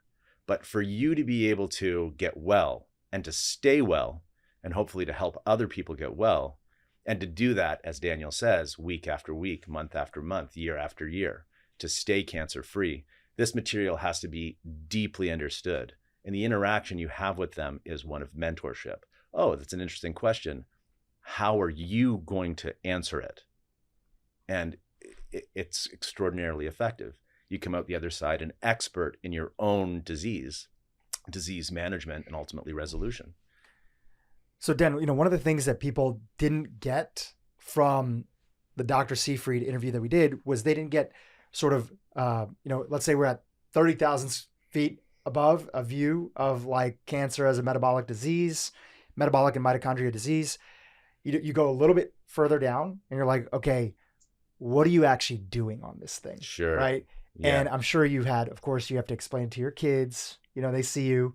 So before we go deeper into the weeds here and some of the, finer sort of tweaks and the ins and outs, how would you describe the protocol as you understood it to people around you who didn't come from a science background and hadn't read all of Seyfried's work? Yeah, I think that the easiest way, without getting into the weeds at all, which these guys are much more qualified to do in a much more articulate way, is just to understand that what we now understand is that cancer has two fundamental fuel sources. Cancer ferments glucose and glutamine. And so just about anybody of any age, if you tell them this fact and say, well, what do you think we should do about it? Most of them will immediately say, well, why don't we take away those fuel sources? Everything that a cancer cell has to do, make cell membranes, divide, spread, everything that happens is entirely dependent on access to its fuel source. Energy metabolism drives every other part of that. And so, number one, you have to inhibit these two fuel sources. What are they? Well, they're glucose and they're glutamine. So the first part of the protocol is figuring out exactly how far you've got to lower glucose and exactly how often and how far you've got to limit glutamine to take away the two fuels that drive cancer growth, spread, metastasis, and everything that it wants to do every day. And so I'll jump in. So a lot of people don't know the source of glutamine. Glutamine is your amino acid that makes your muscle. So we need glutamine. Right. It's a healthy part of the body. It's a healthy part of the body. So that's why Dennis is kind of a big guy. He's got a lot of muscle on him. So when we're inhibiting glutamine and glucose, you're going to lose some weight and you're also going to lose some muscle. So we can't really start with someone that's emaciated with no muscle. There's no place to go with that. So he was really, everything about his case was perfect for us. You know, he hadn't had chemo radiation, so he wasn't all beat up. He had some weight and muscle that we could, you know, wasn't going to hurt him to take that down a little bit. And so, yeah, he was perfect. And, but that's the fundamental, glucose and glutamine. And then everything else kind of stems from that. Yeah. And to add to that, as Daniel's pointing out, by very carefully, meticulously measuring fat grams, protein grams, and carb grams, you can use food as a drug to manipulate metabolism such that your blood glucose drops into a therapeutic range, which is 55 to 65 mg/dL. But with glutamine, as you're pointing out, it's this very important thing. It's used in 121 processes in the body. Your immune system relies on it, which is a very important part of healing from cancer. Your gut biome and your GI tract rely on it. So it's not something that you can day after day, hour after hour inhibit. This is where the name press pulse comes from. We press on cancer by limiting access to glucose, and we do that in a sustained way, creating metabolic stress. And then we pulse in instances where at specific times and in specific ways and in combination with other parts of the protocol, like HPOD and the use of other substrates, we inhibit glutamine just for a few hours using whatever method we do. In my case, it was a drug called Dawn. And that allows you to safely remove glutamine from the equation for just long enough to create a problem for cancer. On a daily basis, just to add to what you were sharing, and this is part of the meticulously following the protocol, you know, we're all sitting here. I didn't really eat breakfast this morning intentionally. I fasted. I do wear a continuous glucose monitor. I don't have one on today, but if I probably would check finger prick or continuous glucose monitor, I know me right about this time, I'm probably my glucose is somewhere around the range of maybe like high 70s, low 80s. Sure. You know, just because I generally have a good, you know, metabolic health and everything. You know, the level that you are needing to get your glucose in, as you mentioned, is beyond sort of what would be normally considered a healthy range. That's right. Right. And it's to get into this therapeutic range. Right. And as I understand it, you want to keep it there for a long period of time. For as long as it takes. So that means that you are twice a day, again, following the Seyfried protocol. And Daniel, you and your team were doing this with dogs initially, Yep. right? That had cancer. Twice a day, you're checking in using a finger prick test to see, are you within range? That's right. And I mean, when you're really getting into it and you're really trying to find your stride, I mean, sometimes you're going through 8 test strips a day. Like you're trying everything you can to really get a handle on how your body's responding and what you're doing and whether this type of food is having an impact on blood glucose. So eventually near the end, yeah, you can get away with 1 or 2, but I was testing quite a bit. Yeah. And it's not just, Dr. Howard, it was not just the food component that plays in. A big part of Seyfried's protocol is also making sure that you significantly reduce the stress component in your life. Why is that so key? Well, so Dennis, he told us something that we didn't know. apparently if you play some video game, you can raise your blood sugar 50 points and it'll stay there. Yeah, it's a funny story. It's a micro stressor. Your blood glucose goes up. Well, Seyfried's protocol very specifically in that 2017 paper, it very specifically says, stress reduction, mindfulness, meditation. These are things that we know Seyfried. This isn't just an afterthought add-in. It's critical. It turns out that stress causes your body to produce cortisol, the stress hormone, and cortisol drives something called gluconeogenesis, which is the manufacturing of new sugar, new glucose in your liver. And so if you're not managing your stressors, that can be job stress or child stress or any manner of stressor, your body, if you get even a little bug or a little cold, you'll notice, especially when you're in these very rarefied ranges of blood glucose in the therapeutic range, you'll notice these sudden changes. And so Dr. Howard's actually referring to this very funny story where a friend of mine knew I was sort of at home, holed up, trying to heal, wasn't able to see people, and he thought he would be very helpful. Thank you very much, Jay. And went out and bought a PS5 so that we could play PS5 golf together. But it was a ruse. He really wanted to play this game called Warzone, which is this very aggressive, high-speed, high-octane game. And so I agreed that I would play around with him. And at the end of a few hours of this game, I went from my blood glucose at 62 to blood glucose at 120, where it stayed for almost an entire day. And this is just illustrative of the fact that external stresses drove blood glucose production in the liver just from a game. It's at these ranges where you're trying to maintain blood glucose, stress management is critical. So dealing with family stress, dealing with work colleague stress, dealing with child stress, dealing with anything that's going to upset that apple cart is critical. And even we noticed with Michelle, she works out like 3 hours a day for the Ironman. And that will raise your blood sugar while you're doing it. And maybe after like 3 hours, it'll start to come down. But she might be at 60 or 70. And then when she's running, it'll be 110. And it'll stay pretty constant. And so, a lot of people, it's interesting with the, they're taking sugar and goos and all these things while they're running a marathon. Well, your sugar's already pretty high. And that probably doesn't do anything. Might give you a little sugar rush, dopamine release, so you feel better. But metabolically, are you making yourself faster? No, probably not. You already got enough fuel already. So just adding to this sort of view for somebody who's following along and they're like, okay, I'm trying to piece together exactly what he did and how he's in this situation. So there's a dietary piece. There's a strict adherence to keeping your blood sugar within range. And there's also this other piece, which is, we talked about the stress piece. And then every so often you're going and doing hyperbaric. Yeah. Let's talk about that. Which is, it's phenomenally interesting. Not enough is said about HBOT in many different disease models, but in cancer, it's extraordinarily interesting.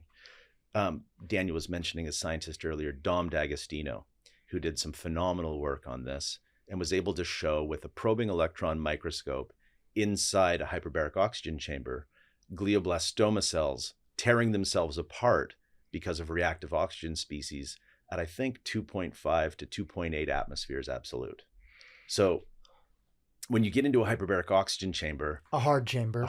There's soft chambers, there's hard chambers. Yeah, the soft chambers are, they're great for all kinds of things. They have their own benefit and their own use. But for cancer, when we're telling people to get HBOT therapy in conjunction with a pressed pulse, we need the hard chambers because they can go to these depths. And while you're in a hyperbaric oxygen chamber at depths above 2.2 to 2.8 atmospheres, what happens is reactive oxygen species act very much like radiation therapy does to tear up cancer cells. Radiation therapy is effectively knocking an electron off an oxygen molecule, and it's causing a dysregulated spin that flies around and tears up the cancer cell. Well, you're doing the same thing with oxygen, but radiation isn't preferentially targeting a cancer cell. It's doing that to every cell in the immediate vicinity. What we found is that hyperbaric oxygen, largely because the rest of the body has protection from the ketone bodies that are being burned in the cells.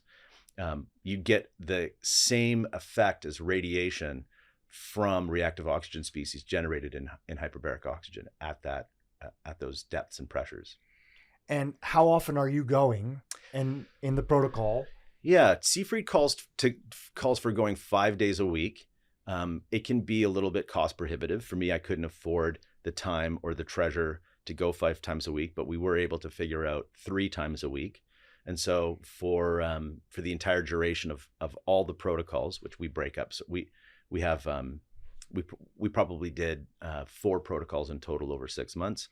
For the entire time, we'd be going three days a week, making sure that one of those days you've got your substrates on board, your blood glucose low, your DAWN on board, and you're in hyperbarics, and that's a very powerful cancer killing moment. Talk about the drugs for a second. Who wants to chat about the role that the various drugs to suppress? It's an essential component, right? In fact, Dr. Seyfried characterizes it as a drug diet combination. Why is this? Well, as Dr. Howard and Dennis have already mentioned, using nutrition as a drug, right? Carefully titrating your fat grams, protein grams, carb grams, so that you lower the threshold of available glucose to disease is one component. One cannot really do this with the glutamine side. So there's any number of novel substrates out there, such as, sodium phenylbutyrate, you mentioned oxaloacetate, even EGCG has, green tea extract has some mild effects in this regard. But it's really the 6-diazo-5-oxo-L-norleucine, otherwise colloquially known as DON, that has the most powerful effects.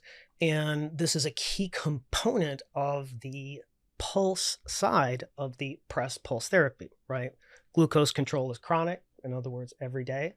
And then at interval, one selectively lowers glutamine using the 6-diazo-5-oxo-L-norleucine. And what Dennis is mentioning is that this is where what Seyfried talks about in terms of dosing, timing, and scheduling is so important. So you get your glucose into that 55 to 65 milligrams per deciliter range, maybe 40 minutes or a few minutes before you go into the hyperbaric chamber, you dose the 6-diazo substrate, right? You may have also included other elements like mebendazole, or other substrates like berberine and metformin to further optimize glucose lowering. You enter the chamber with all of those elements of the press pulse protocol on board. And so that is I think a comprehensive summary of the level of precision that's required to extract these effects. And in an ideal world, Seyfried's talking about going to the hyperbaric chamber, 5 days a week. Yep. You mentioned, Den, that can be cost prohibitive. It can be challenging for people to even find it in the first place. We'll talk about your story, which is kind of interesting of how you found it nearby you. But Daniel, going back to what you were sharing, is that then, is my understanding correct that, so you're doing the diet every single day, right? Precision measuring the blood glucose, right? Making sure, as part of that, of course, stress, is kept at bay and that the glucose is in range. And then in an ideal world, if you were doing that, hyperbaric 5 days a week, then every time before going into hyperbaric, you're taking the drugs or the therapeutics to, again, put the cancer in the most vulnerable place. Is that right? Indeed. It would be every day? No, it would be at interval. So Intervals. so not with the 6-diazo protocol, you're doing that on every 4th day, and then there's an interval period between dosing. This goes back to the dosing, timing, and scheduling components. But on the days that you are dosing it, you want to make sure everything is in play, right? You've got your glucose where you want it. You've got your other substrates on board. You dose the DON just prior to entering the hyperbaric chamber. Okay, what's happening here? You're metabolically isolating cancer in a way where its 2 primary fuel substrates, the glucose and the glutamine, are in short supply. You're using mebendazole, whose mechanism of action is to inhibit the formation of microtubules, very important for cellular proliferation and division within cancer cells. And then you're further impugning tumor viability by massively upregulating reactive oxygen species with the use of hyperbaric oxygen therapy. So this is where you are quite quantifiably producing tumor cell death. And the great news is one can refer to the magnificent work of Dr. D'Agostino, which demonstrates these mechanisms of action. These are known quantities. Yeah. Dr. Howard, let's talk about both Gregory and Michelle. Let's talk about the team that one would need. Somebody's listening to this. They have a family member. They themselves might have been diagnosed, or there's a researcher that's listening and is thinking, well, what is the collection of a team that somebody might need to help implement? Of course, there's your foundation that you guys have put together that is coaching, giving individuals guidance, but you're not their doctor. Right. So what sort of team do they need? Because they're going to be needing access to prescription drugs in some cases. And there's other factors that are there. So would you like to chime in? Yeah. Usually these people, they have a functional medicine doctor. That some people refer to that as a concierge doctor. That's some doctor that they're not using insurance. They're paying this individual to have more access to. And those type of doctors are, and we have many of them around the world that and clinics around the world that are working with us.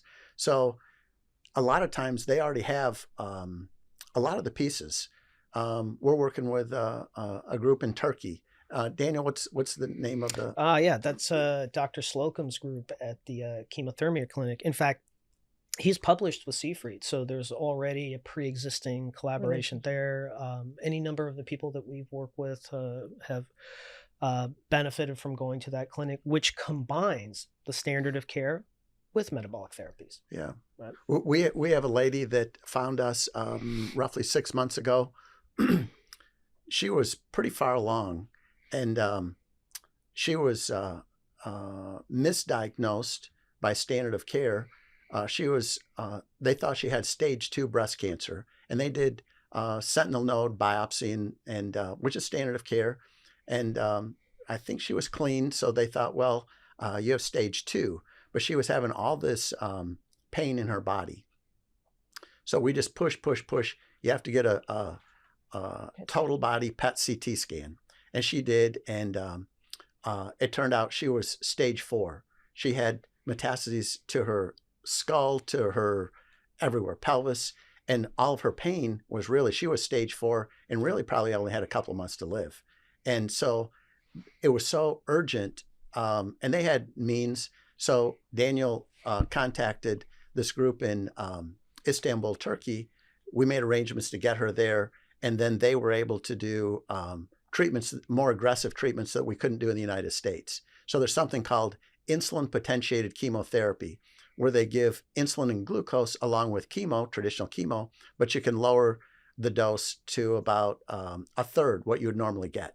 And they were doing some other interesting things over there. So we like to find those groups of people around the world in those clinics, and that works best. So they're overseeing everything, and then we just give our expertise on the diet and the really, they know their piece, we know our piece, and when it comes together, it's just fantastic. So this lady that I'm sure she's back in the United States now. I haven't kept up with her probably as good as I should, but she was over there almost 6 months in Turkey, but she's going to come back cancer-free and do just fine. And so those are the great success stories that we have, around the world. But we have clinics, I don't know, almost every continent, just everywhere around the world.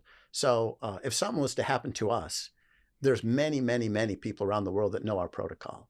I mean, very well, physicians that could just pick up the torch and run with it. And so we want to work, with these clinics ideally. And, but it takes, a doctor there at that clinic that's willing to work with us.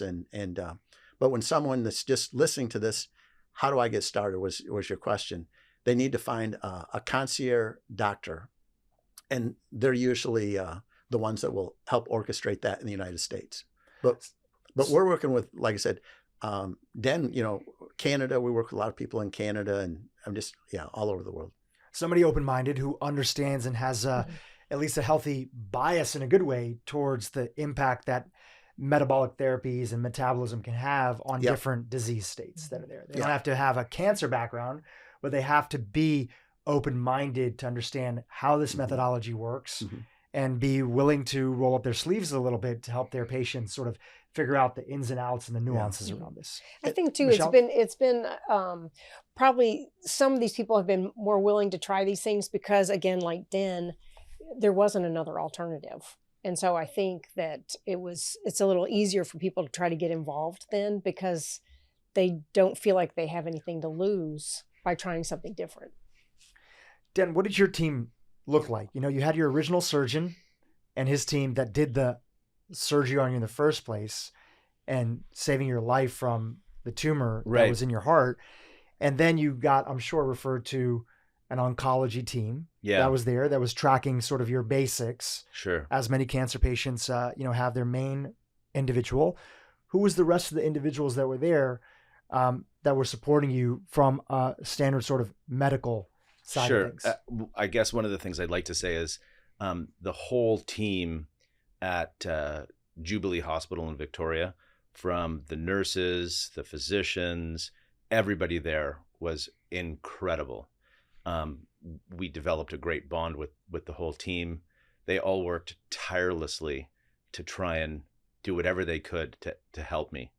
BC Cancer has a huge facility right across the street from Jubilee Hospital, and that team works collaboratively. So I had an oncologist from there, and an internist, and a whole team of surgeons, and everyone there was phenomenal. I can't say enough about them. I owe them literally my life, and have developed some really great relationships with a lot of them.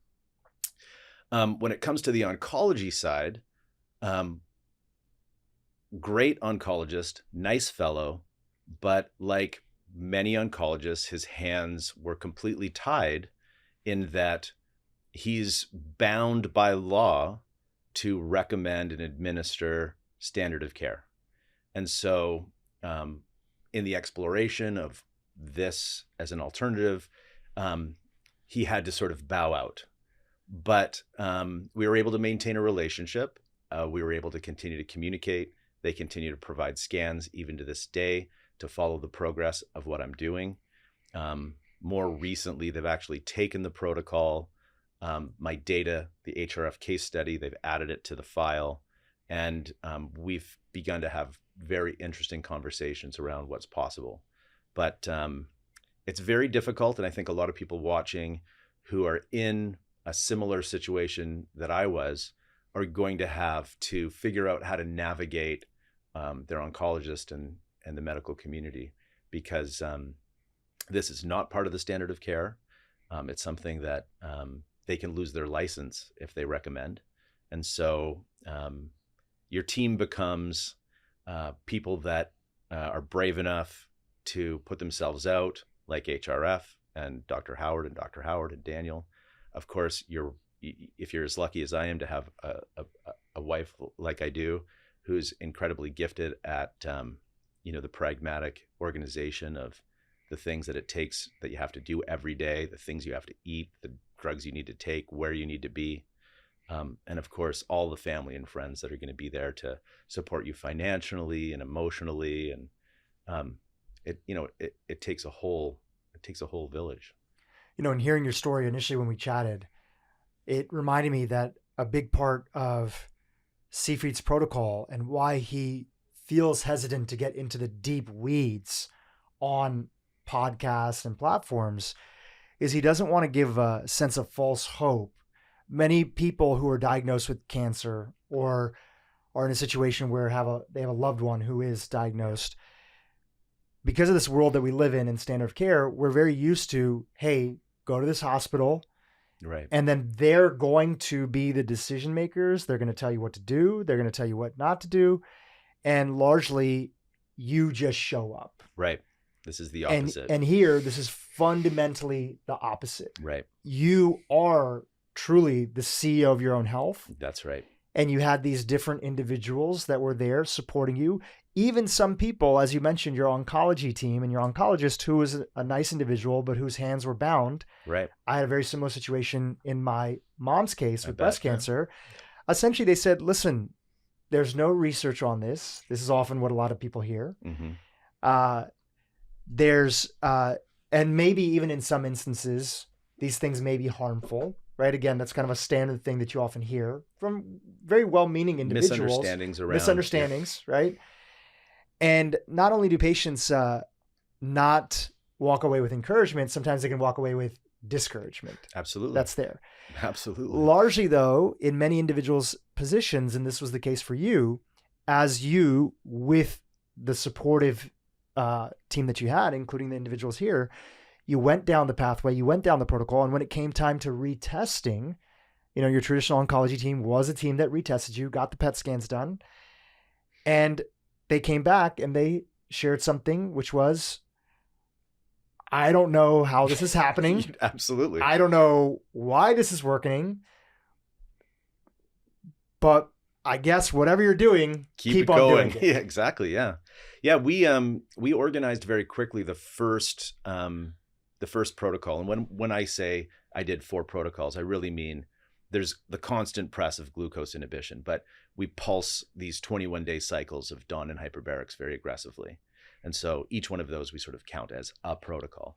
So after the first 21-day protocol that was performed that December 2022, I went about 3 weeks later after I'd finished that to get a CT scan just to sort of follow up, because we'd been kicking the can of chemotherapy and radiation down the road, not telling the oncology team we're not going to do it, just saying maybe we'll do it later, because you can also get fired by your oncology team for making certain types of decisions. So and that allowed us to continue to get the CT scans and the follow-ups and any help we might need. And so we did one of those first follow-on scans, and the result was that there was no reperfusion in the heart, and the stage 4 metastasis that they saw in the lung and the metastasis that they were seeing in the lymph nodes had been reduced by 50%. And that's in 4.5 or 5 weeks of glucose inhibition and DON administration with HBOT. That's pretty quick. Well, what's interesting about that, and it goes back to the why you stack all of these things around HBOT. It does happen very quickly. We're talking about impugning energy viability in a cell. If you were to hold my head underwater, how many minutes would it take for me to die? Literally 3 or 4, maybe, depending on how long I can hold my breath, but very quickly, because you've taken my cell's ability to use oxygen as energy away. Well, this is how quickly your cancer will die when you're taking those fermentable fuel sources away, in minutes. And so 2.5 hours in a hyperbaric oxygen chamber where you've turned off glutaminolysis and you've turned off access to glucose, and you're further stressing this with mebendazole or any of the other substrates you may be using, is killing those cancers. And in the same way, when you pull my head out of the water, I'm not rescued suddenly by exposure to oxygen. So very quickly, you can devastate cancer, even in just the few hours that you're in hyperbaric oxygen. And so it was surprising then, absolutely. I think we probably broke into tears in the car after the oncology. We were on our way to hyperbaric oxygen when the oncologist called us. But now we understand it can happen very quickly. You have to do it at an extraordinarily Olympic level. You have to be extremely consistent. You have to change everything. But when you do, it works like a hot damn. Daniel and team, when you heard the news, how was your own feeling? By no means is this the first case study that you guys have had a chance. Yeah, the feeling is always there's more work to do. Mm-hmm. It just, in other words, it's always important to acknowledge what I like to call progress of a kind, but it's not over, and it's still not over. He's got work to do. We've got work to do. Right. In other words, the task is not, and Dr. Howard put a fine point on this earlier, the task is not to make tumors disappear, right? The standard of care is very effective at that. You can cut one out, you can burn one out, you can poison one out, right? That really doesn't contribute very much to overall survivorship. One must consistently and chronically impugn tumor viability in a sustainable fashion that makes the rest of the body healthy. That is the task. So when we see improvement in people, yes, acknowledged and immediately back to work. You can never relent your vigilance in this regard. You have to keep your foot on the throttle at all times. And that doesn't mean that you don't make adjustments, right? You do make adjustments. In fact, that's one of the things that sometimes is easy to miss, which is daily, weekly adjustments are part of your response and reaction to facts on the ground. Like, I don't feel well today. Okay, we have to deal with that. Or I have a stressor that I can't do anything about right now, like a cold or a flu. Okay, we have to deal with that. Or I have some other issue. Sometimes, people, they have challenges with metastatic progression to the bone, and they have ambulatory issues. Okay, that needs to be dealt with. In Dennis's case, he had a pleural effusion, which is an infection of the lung that had to be dealt with, right? So one, this is also, I think, important, is that, a human cannot be reduced to a glucose number and a ketone number, right? They're a whole human. You have to deal with them as such. And that is a process of constant attention to detail every day. It's a 24-hour-a-day endeavor. So, Den, you shared that was the results of the first scan as a follow-up, right? And you did total 4 of those. So, before we got to a place where, that's actually pretty interesting. At the end of the 4th, we did another scan, and what we saw was that there was a tiny amount of visible tumor just above the reference range in the right lung left. They weren't really able to see anything anywhere else, but still, that's something that's there. And at this point, months down the road, working with Daniel, I'd become fairly confident in the press pulse protocol. I was watching it work, protocol after protocol. I was feeling better. I had, as Dr. Howard had pointed out, I'd eliminated pre-diabetes. I'd lost 70 pounds. I was aging in reverse. I was getting incredibly healthy. I felt great. And I knew this worked. I just knew it. And so at that point, I'd done some research, and it was very likely that what was visible just above the reference range was scar tissue. But I was also prepared for the idea that it wasn't, and that I may have to do another press pulse protocol. But I made the decision at that point to sort of take my foot off of the gas from a extreme. I started eating ketogenically, but more normally. I didn't go to hyperbaric oxygen. I stopped with the mebendazole. I didn't do the Dawn. I just took my foot off the gas, because what I wanted to know is, if I have to do this for the rest of my life, which it wasn't clear whether or not I would, I wanted to know, how was my cancer going to behave? How quickly would it come back? And I knew I had a PET CT scan scheduled for 90 days from the date of this scan. So I just stopped doing what I was doing, knowing that I was accepting perhaps this was going to return and we'd have to go again. But I needed to know for myself, how quickly would my cancer respond? How quickly would it come back? Where would it go? How would it grow? And so I stopped and grit my teeth and went through this process so that I'd have more data to set the rest of my life up with. I'd know how I needed to behave. I went into that final PET CT scan 90 days later, which was July of 2023. And I went in, and whatever was in my lung had been effectively consumed by autophagy in my body. And they could find no cancer in the lymph nodes, none in the bone, no reperfusion in the heart. I was effectively NED. All the cancer was gone. They couldn't find it, which has now further been shown to be true again in another follow-up CT scan just a few months ago. So it's an interesting process to go through, and it'll take as long as it takes anybody to go through, depending on their level of intensity and commitment and their disease burden, really. Today, when you describe and people say, oh, what state is your cancer in? What's the word they use? Do you say, I'm in remission? No, I say that I'm NED, no evidence of disease. Really, all that means is that the standard monitoring technologies can't see it. But Dr. Howard, has shared with me, and it's something that we're taking very seriously and we're pursuing, that there are ways now to monitor cancer that is under the reference range of PET CT scanners or CT scanners. And these are the liquid biopsies. And I think it's really important to explore that. So we would call that stage 0 cancer. Right. Is what we would call it. Is circulating cells of the cancer inside the body, but you don't have yet maybe a tumor that could be noticed. On tumor markers. Right. That's noticed yet. And I think that's a good opportunity to be able to talk about that for a second. First, of course, acknowledging your story. Den, when I had heard about all this and further had conversations with Daniel and getting a chance to, look at this case study and walk through it, which we'll link to inside of the show notes, just feeling, so much, joy for you, for your family, for your kids. Yeah, I don't have kids, but just imagining myself in that situation.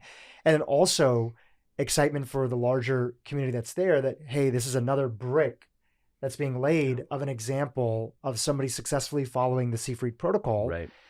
And being honest about how hard and difficult it is, not sugarcoating it, not telling people that this is some sort of, silver bullet that's out there, but that it takes meticulous work and it takes a supportive team. And that at least that will help a few people who are on the fence of trying to understand, should they do this? Should they not do this? Should they work with people? Are there other options on the table? That at least they feel like there's more information for them to make an informed decision. Sure. Right? One of the things that I think is really important is we hear a lot about alternative approaches to cancer management or cancer treatment that have these miraculous outcomes. But one of the things that seems to be shared in most of these stories is no real idea about why we had this miraculous remission or this positive outcome. In this case, what happened in my body was exactly what was described in Seyfried's science. There's no misunderstanding. There's no question about why I got this result. And that, I think, is probably more exciting than the result itself. That you can look to the scientific literature, you can see what the experiments in animals show, you can see 100 years of science that very clearly points to what will happen in your body if you do this, this, and this. That's more exciting than the fact that it worked. I mean, it's exciting that it worked, but that we know exactly why and that it can be relied upon to happen in just about anybody. I think that's remarkable. So, the bigger context of all this, and that is very remarkable, is that, we all have some degree of floating cancer cells, right, in the body, or most of us, but our body is able to tame those if we're not diagnosed with cancer. And I shared the statistics earlier. I think for men, it's closer to 50%. For women, it's like high 30s, that between the time that you're born and in your life, you'll be diagnosed with, cancer. And that seems to be rising every year. There was, in fact, some big articles that came out last week about the rise of colon cancer, especially amongst young individuals that are there. So not only is this interesting in Seyfried's protocol and the work that you guys do at the foundation, it's not only interesting as an intervention for people who have diagnosed cancer and are looking for solutions, whether they do the Seyfried protocol on its own or whether they choose to do it with the team that's doing standard of care, but also that there are some preventative elements that are there. And that goes into the story of liquid biopsies. I'd love for the two of you to be able to chime in. Maybe Dr. Gregory Howard first. Talk about these biopsies and pick up the conversation a little bit further. If somebody, so there's a few that are out there. I had heard about Oncoblot many, many years ago before it was unavailable from a cancer researcher named Dr. Ralph Moss, who was previously at Sloan Kettering, and in kind of a little bit of a scandal that he's written about online of him not being able to write and research about alternative treatments and therapies. He ended up leaving and he started his own organization called the Moss Reports that primarily was featuring clinics around the world that had alternative approaches to cancer. and everything that was known to work for cancer and everything that was known to not work for cancer in the alternative space. And I got referred to him because of my mother's breast cancer, and he helped us put together a team that had a functional medicine doctor. And we were not aware of the Seyfried protocols, but we implemented what I would call, metabolic therapies light. Luckily for her, it was early stage. It was caught early. And she did a shortened stance of radiation treatment. And in addition to a few other things that were put together in protocol with this Dr. Moss and her doctor, Dr. Liz Boehm, who's a functional medicine doctor at the Ultra Wellness Center in Massachusetts, started by Dr. Mark Hyman, and also a cancer survivor herself. So I had heard that after my mom's cancer, and the word that her oncologist used at the time was that, okay, hey, you're in remission. There's no evidence of the cancer that's there. After her following her protocol for about a year to a year and a half, we were told that, hey, you could use one of these liquid biopsies to keep tabs and see if the cancer ends up coming back. Because as you had mentioned, that's a major challenge for individuals. And then all of a sudden we looked up one day, and then the Oncoblot test wasn't available when it was time for her to do that. Daniel, you gave me the whole background of that. We won't go into that at this point in time. But if people today, who are not diagnosed with cancer, want to pursue one of these liquid biopsies that are there, what should they know, and what are the best options that are available for them? So the Grail test is one, and that picks up 50 different types of cancer very early. And then the piece that Grail is missing is, what do you do then? So, and then there's another one. There's another test that's paid for by insurance, not as a screening test. The Grail test is also not paid for by insurance. I think it's around $1,000, $1,500. You go in, you get that test. There's we use RGCC International for circulating cancer stem cells. So once a year I go and I get tested for circulating cancer stem cells. To your point, we probably all have circulating cancer stem cells for a minute. Right. But overall, they won't show up in a blood test. And so if you have circulating cancer stem cells, you've got a problem that needs to be addressed. So once a year, I get circulating cancer stem cells by RGCC International. And a physician has to, has to order that. The Grail test, I don't know how you do a Grail test. Often a physician will have to order it. Okay. Yeah, often a physician will have to order it. There are some direct-to-consumer companies that are out there that are trying to make it available, and then they have licensed physicians in each state. No affiliation, but there's a company called Function Health that I know that puts it as part of their package. Right. But still, a physician has to sign off on ordering. Right. I think the biggest thing though is you have to be prepared for the result, right? Because I did it, and for me, then it came back positive, and so you're like, okay, wow, now what? And so you have to have the mindset, like Den did. Okay, all right, now I gotta do something about this, and whether it's making different lifestyle choices, reduce your stress, meditate more, spend time with doing the things that you enjoy. What else do I have to do to try to get my body healthy? And so for us, we think that trying to improve your mitochondrial function, number of mitochondria, is really important. How do we change that microenvironment? And you can do it with different ways. Exercise is one. The phosphoglycolipids, we think that's really important. And so I think you just have to be prepared for, what if I do get a positive result? And am I mentally, equipped to deal with that? And do I have somebody that I can go to that's going to help me then figure out how to improve my microenvironment, my mental health? And so like you were saying, with your mom, you have that point person that can help you. And early on, Michelle was just like everyone else. You first you go into denial, right? Because we kind of knew that we knew she had malignant melanoma because she'd had that surgically removed 20 years before. But then we do the Oncoblot, and it says that she has ovarian cancer. So we're like, we want to run to MD Anderson, and we could easily find someone to say, oh, no, don't worry about that. And so that's the challenge. Everyone goes through anger, denial, all these things because it's traumatic. I mean, it's the big C word, cancer. Now what do you do with it? And these companies, they just do the testing, but then they're like, good luck. Good luck.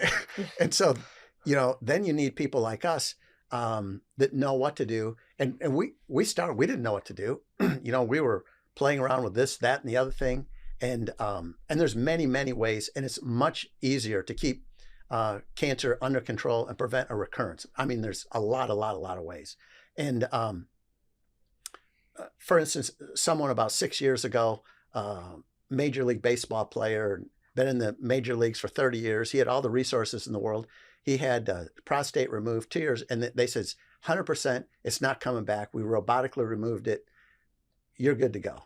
Well, 2 years later, his PSA is shooting up like a rocket. And so they wanted to do chemoradiation, but they couldn't see it. They just knew that his PSA is shooting up. So the answer, standard of care, was full body radiation chemo. Well, he's smart enough. No, that's not going to turn out well for me.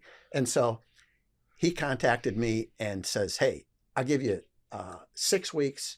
If you can turn it around, I'm with you. If not, I'm going to go this other way. Anyway, in 6 weeks, we turned it around, and it was 0 point something. Using the Seyfried protocol or something else? No. Okay. So we've played with so many things, and there's a lot of things that you can do. And all of these things that are, people talk about resveratrol, curcumin, all these natural substances. There's hundreds of them, and they do inhibit cancer for a minute. But what we found out is cancer is so tricky. We can measure phenotypes and genotypes, and as soon as you introduce something that metabolically will block a tumor pathway, just like chemo, but not as potent and without side effect, the cancer within a few months will go around it. And we didn't know that at the time. Finds a new pathway. It finds a new pathway, and so metabolically it'll just change a little bit, and then you'll get these mutations that don't rely on that pathway anymore. It's just like some cancers are dependent on hormones, estrogen, progesterone, whatever. You block them, and again, or even prostate cancer, blocking testosterone. Now we know that's a losing battle. Again, it works for a minute, but it'll go around it and then come back more aggressive. So we started doing that. It's easy to find things that will inhibit it, but then we affectionately call that whack-a-mole. So as soon as we hit it over here, it'll pop up over here, and long term, that isn't it. So what you really have to do, and everyone's they want to do exactly what they're doing with their bad lifestyle, but get a new outcome. It ain't working. So you really have to go back and change all the things that you can change and make yourself as healthy as possible. So like right now, Michelle, in the last year, we've run circulating cancer stem cells 3 or 4 times. And it's not inexpensive, it's about $1,000 a throw. So people, we do it for experimental reasons, but so we experiment with Michelle, and just a simple thing of grounding, so that people can read about grounding or earthing. That does things to the way your blood flow, rouleau formation in your blood, lowers cortisol, better sleep, lowers glucose. It's so easy. That works. I mean, you can see a noticeable change in circulating cancer stem cells, and we don't have her playing video games. You know what I mean? So there's these easy lifestyle changes that you can make. We could go on and on, and that's part of.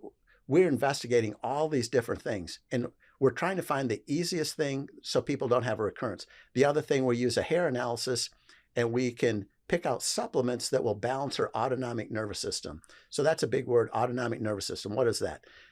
People have these Fitbits and different things, and it's called heart rate variability. Again, all these really neat gadgets, and you get a heart rate variability, you know how many hours you sleep, but then you don't know how to fix it. And so we found companies that you can do a hair analysis, take the supplements, it will balance your autonomic nervous system. And so that's the balance, between stress and again, back to stress. Parasympathetic system. So we're just balancing that out. And Michelle's circulating cancer stem cells been as low as ever, and we're doing almost nothing. We're investigating microcurrent, pulsed electromagnetic field, frequencies. Nothing's off the table for us. We're investigating it all. We just want to make it as easy as possible to keep themselves cancer-free because they got to do this the rest of their life. These circulating cancer stem cells, we didn't know this until Quest Nutrition. We noticed that in the dogs, that the circulating cancer stem cells were coming back. And we were like, does that happen in humans? And so this is only 8 years ago. We didn't know the answer to that. So Quest paid quite a bit of money, and we were running circulating cancer stem cells, and all these people that thought they're cancer-free, 100% of people, they had circulating cancer stem cells, were like, oh, we didn't know that. So, I mean, that was a big aha moment for us.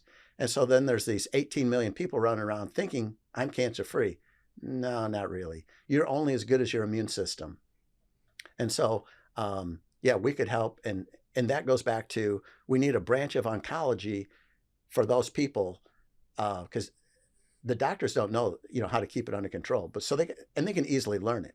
Right. And part of it is also, if I'm hearing you correctly, is that there's a lot of different tools that are out there. A lot of them. But they need further investigation to know exactly which ones consistently work for where people. They fit. Well, and I think it's, if you like to exercise, do that. And so there's going to be different for each person. And so there's a lot of tools, and you just, whatever you're willing to do and matches your lifestyle, you can do it and make it work. As long as you're watching the circulating cancer stem cells or some equivalent test and seeing that whatever you're doing is driving it down. If you see it's going up like a rocket, you're doing something wrong. You got to change. And so it's just the monitoring. People just have to know to monitor, but they're not monitoring. Yeah. Well, just like what Daniel's saying is, you just need to try to get as healthy as you can. And so then, you think, oh, I have diabetes, but I'm taking a pill and it's fixing it. Well, have you really fixed it? And so if you go back where if you think that the mitochondrial is the basis for your disease, which a lot of people do think that it's a mitochondrial dysfunction that leads to diabetes and hypertension and all those things. So why aren't we talking about, okay, what can we do to fix our mitochondria? And so people just need help in trying to become as healthy as possible. And it's not just, oh, let me throw a pill at the disease that you have. I mean, Right. Obviously you're going to need those things to try to get your disease state under control. I mean, you're obviously going to need blood pressure pills and, pills for your diabetes, but maybe there's more to it than that you can be adding, to help. Yeah. And I want to chime in. So HRF, we've not only addressed cancer, we've addressed heart disease and Alzheimer's and type 2 diabetes. And so we had a person, it was a friend of ours, and way back quite a few years ago, I had tested him, and he had heart disease, and he had a high lipoprotein little a. Linus Pauling found that out many years ago, and it's associated with heart disease, very closely associated with heart disease. And this guy's was off the chart high. So anyway, but his cardiologist didn't want to do anything with it. And Except keep putting stents in. and yeah, so he just kept putting more and more stents in. And so I kind of lost touch with him for a few years. And I saw on Facebook he'd had a heart attack. So I contacted him, and he was still in the hospital. And I said, told him about HRF. And I says, we're going to reverse your heart disease. We're going to reverse your high blood pressure. We're going to reverse your diabetes. And I guess I didn't know at the time, he's telling his wife, Dr. Howard is crazy. And so we knew that he had this high lipoprotein little a. So we advocated for him. We got him into a trial for Repatha, which lowers lipoprotein little a. And so the medical establishment wasn't really interested in lipoprotein little a until we had drugs, pharmaceutical drugs that would lower it. When we had that, then it was, bam, we got to test everyone. And so it was the same science. So that gets into evidence-based medicine versus standard of care. Standard of care is just whatever's paid for by insurance. People think that that's evidence and anything else is not evidence-based. Well, the lipoprotein little a, they knew about it all this time. And it wasn't until Repatha and the similar drugs. Anyway, so we get him rolled, David Daniels. Hello, David. We talked to him yesterday, by the way, because we'd lost contact with him for a minute. And so we get him enrolled in a study. And so we're hoping he's getting Repatha, but Daniel's just coaching him on the diet. And so the pictures are just crazy. He was a big guy. We slimmed him down. And his doctor told him, type 2 diabetes is genetic. You can never get rid of that. And so we're like, no. He says, well, my doctor's right here and telling me that. I says, well, let's just see in a few months. So now, no longer diabetic. We took about 60 pounds off the guy, quit getting stents every few months. And so we're like, wow, was it the Repatha? Or did we do that with all of our, making him healthier? And we found out just yesterday, he was on the placebo. He never got Repatha. Wow. So it was what we did. And so, but yeah, no doctors ever contacted us. Hey, what are you doing with this guy? But we just do our thing and just made him healthy, and his heart disease become under control. And now we're going to introduce another thing to him that's even more cutting edge. Again, paid for by insurance, but not, doesn't make much money. No one really cares much about it. And it's this external counter pulsation. You put these things on the person's legs, revascularizes your heart in 7 weeks. And so if anyone has heart disease, look at EECP. The science is great, but no one's really going to talk to you about it because there's no money in it. I mean, it's paid for, but insurance will pay for it, but someone's got to tell you about it. Right. Somebody's got to tell you about it. There has to be knowledge. There has to be awareness. There has to be incentive. And I remember in our last conversation, Daniel and Dr. Gregory, you wrote this as well too, inside of your note in sort of preparation of the podcast. You both had mentioned that if there's going to be a better way, which we know there can be a better way, but if there's going to be a better way that scales, it's going to have to be a way that's actually more profitable for people that are out there. Otherwise, there's no incentive to get more people participating and creating different solutions that are there. Do you want to expand on that a little bit? Yeah, in fact, this is sort of riffing on something that Dr. Seyfried says, because he gets asked this very question. Well, if this is all so great, why hasn't it scaled? Right. And his retort to that is, well, there's going to be an entrepreneur that figures this out. In other words, that figures out how to make an economic model that services a population that's interested in pursuing metabolic therapies and at the same time is profitable for shareholders, investors, and principal architects of any given enterprise. That's definitely something that, we put a lot of mind share in, and it's an exploration that is ongoing. Because, to go back to something that we touched on more towards the beginning, having a place for people to land where the entire landscape of metabolic therapies is all under one roof, all of your diagnostics, all of your, you just walk out of a clinic with, here's everything you need to eat for the next week in a bag, do that. Right? Here are all your novel substrates and exactly how to time it. And you can come back and ask any questions anytime you want, because there's an entire staff here, just like a normal hospital or clinic, that is here to provide that service. I think that will be something that's forthcoming for two reasons. I think the primary reason is the one that Dr. Howard mentioned earlier, which is because metabolic therapies are A, effective, and B, orders of magnitude cheaper than the standard of care, whether you're talking about cardiac disease, neurocognitive decline, obesity, diabetes, cancer, that inventive and intrepid entrepreneurs are going to look at that and go, okay, there's an opportunity there. In other words, there's a target there that really no one else is shooting at. And so I see that, as something that probably will manifest in the next 5 to 10 years at some scale, right? Right now, there's pockets of it here and there, but it's not particularly well developed. Maybe the minds at Prenuvo who've already done this for imaging will look at this and go, aha, there's something here. We're good at franchises. Let's make a franchise.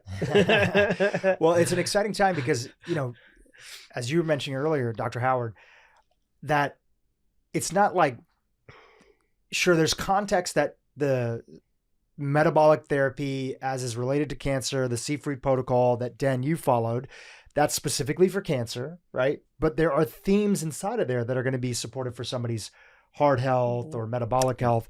An area that, I'm also very excited about is that I've had on the podcast, Dr. Chris Palmer, and he is one of the leading researchers and advocates for metabolic therapy for psychiatric intervention. And he's at McLean Hospital, the #1 psychiatric hospital in the country. And he wrote a book called Brain Energy, very similar to the Seyfried protocol. It's presented as a theory, right? Seyfried would have more evidence in the mice, but Dr. Chris Palmer says this is presented as a theory, even though I have, tons of case studies of individuals who have gone on largely a modified ketogenic diet and other mitochondrial repair processes. And interestingly enough, I was on Twitter one day and I ran into a young woman who had shared that she had gone on Dr. Chris Palmer's protocol and had put into, these are her words, put into remission her bipolar 1 disorder that she had been diagnosed with. And she had recurrences on and off of and tried medication, and it worked initially, but then it was severely impacting her life. And she started to put her story out there. And one of the groups that reached out to her, again, just going back to this idea of like, you never know who's listening, was the family that started the software company it's a game, not a stressful game, that a lot of young people play, called Roblox. Uh-huh. And that family had gotten into that, had used a lot of their wealth because their own son had been diagnosed with, I believe it was schizophrenia. And they had heard of Dr. Palmer's work, and they had seen that, metabolic therapies could be helpful for putting into, remission or severely improving their son's psychiatric condition. And it did. And they got really excited, and they created this group and this foundation called the Metabolic Mind. Fantastic. So you never know who's listening. No. You never know how information gets out there. Yep. And you never know what's possible when a group of people come together and say, we're in this perfect storm where so many people are getting unhealthy. It's getting worse. And if it continues at this stage, we will eventually run out of money to be able to treat everybody using the standard of care. And then what are we going to do? So there has to be a different approach, and there has to be a different way to go about things. So Michelle and I, years ago, almost 15, 20 years ago, a psychiatrist asked us to get involved with electroconvulsive therapy. And, we weren't that interested. And it requires anesthesia, and we're anesthesiologists. He said, come on, dude, I don't know. I didn't really want to get involved. Seemed pretty controversial at the time. And then I asked him a simple question. I said, so these people don't make a neurotransmitter? And he said, yeah.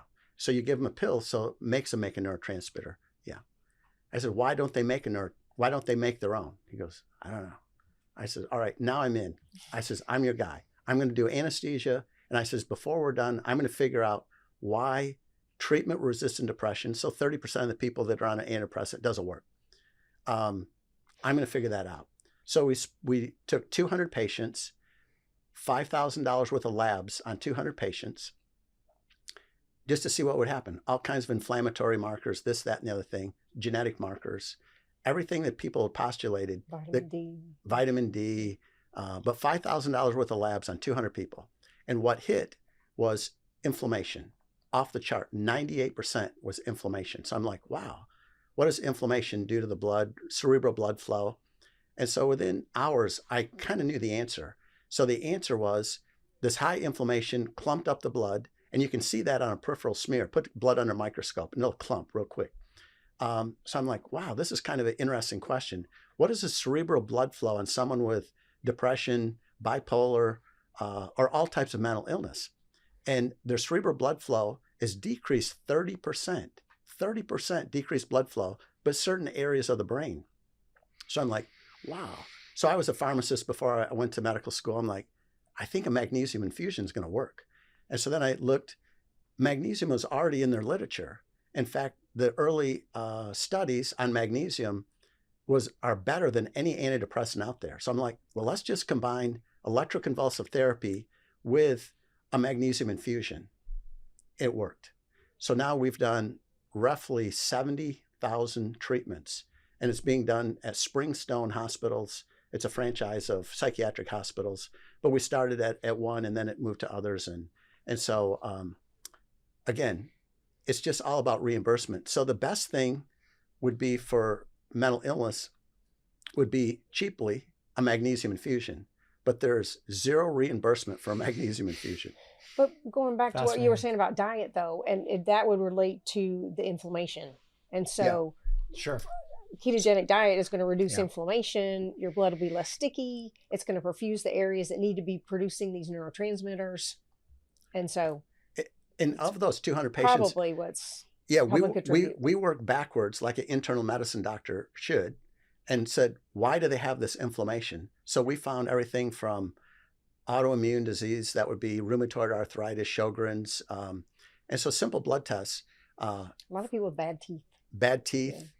colon problems, a few cancers. And so we work backwards and we could figure it out. But there's no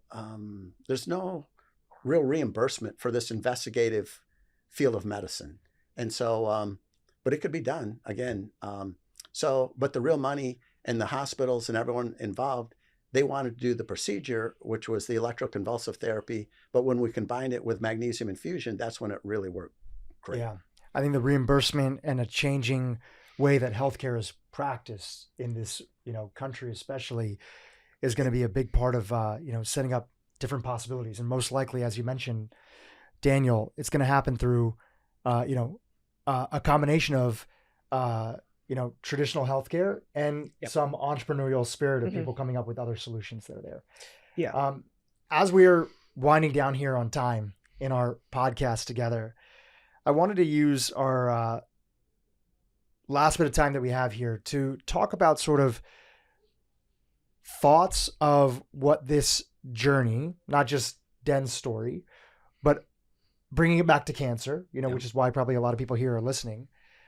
So in addition to Den's story, the multitude of people that you've gotten a chance to work with, if somebody's listening today who, like many individuals who came across my first Seyfried interview, they are concerned about one day getting cancer, what are your recommendations for that individual who's listening? And then we're going to talk to leaving some recommendations and action items for somebody who has a diagnosis or has a family member that has a diagnosis.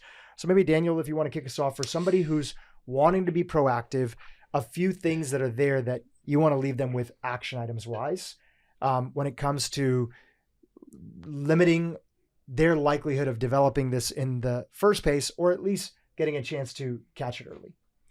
Yeah. I mean, I'll go back to the prior statement on this where we touched a little bit on this, is to really start with Seyfried's book.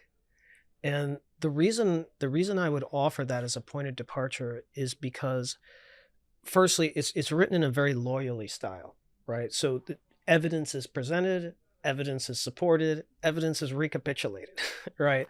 So one of the things that's so important about that is that this is a form of scientific literacy that not everyone is exposed to. Like, we're not all necessarily exposed to that, say, in 8th grade, right? So beginning to develop the skill to think rationally is very important, because that puts you in a very different position when it comes to evaluating any consideration. So that is implicit in Seyfried's book. Additionally, I think what's important about it is there's a lot of answers to why questions. Well, why does this work the way it works? What is the mechanism of action? How can I have confidence that this is a real finding? Where is the supporting evidence? All of those things are gone through in literally eye-watering detail. And so just by virtue of putting oneself through that experience, it focuses the mind, it sharpens the mind, and it also offers people a level of insight into medicine and scientific practice that is par excellence. So it changes how you think about and evaluate any other piece of information you come across. That's great. Yeah. I love that. Dan, I want to get a chance to ask you the same question, for somebody that is, from just everything that you've seen. Sure. And also having a few pre-existing conditions, even Right. prior to your cancer, is there a message that you want to leave some of the audience members who are trying to avoid being in this situation in the first place, just from everything that you've come across, your own reading, Sure. and your familiarity with Seyfried's work? So this is for people who are trying to avoid cancer in the future. Yeah, I think one of the doctors, Howard, mentioned this earlier. We now know that the science is fairly definitive. It's clear. Cancer is it's a problem of mitochondrial function. And so if you poison your mitochondria in any of a number of ways that you can, by over-consuming fructose or over-consuming alcohol, or allowing yourself to get overweight, or eating a high carbohydrate diet, not protecting your mitochondria, you're putting yourself at risk.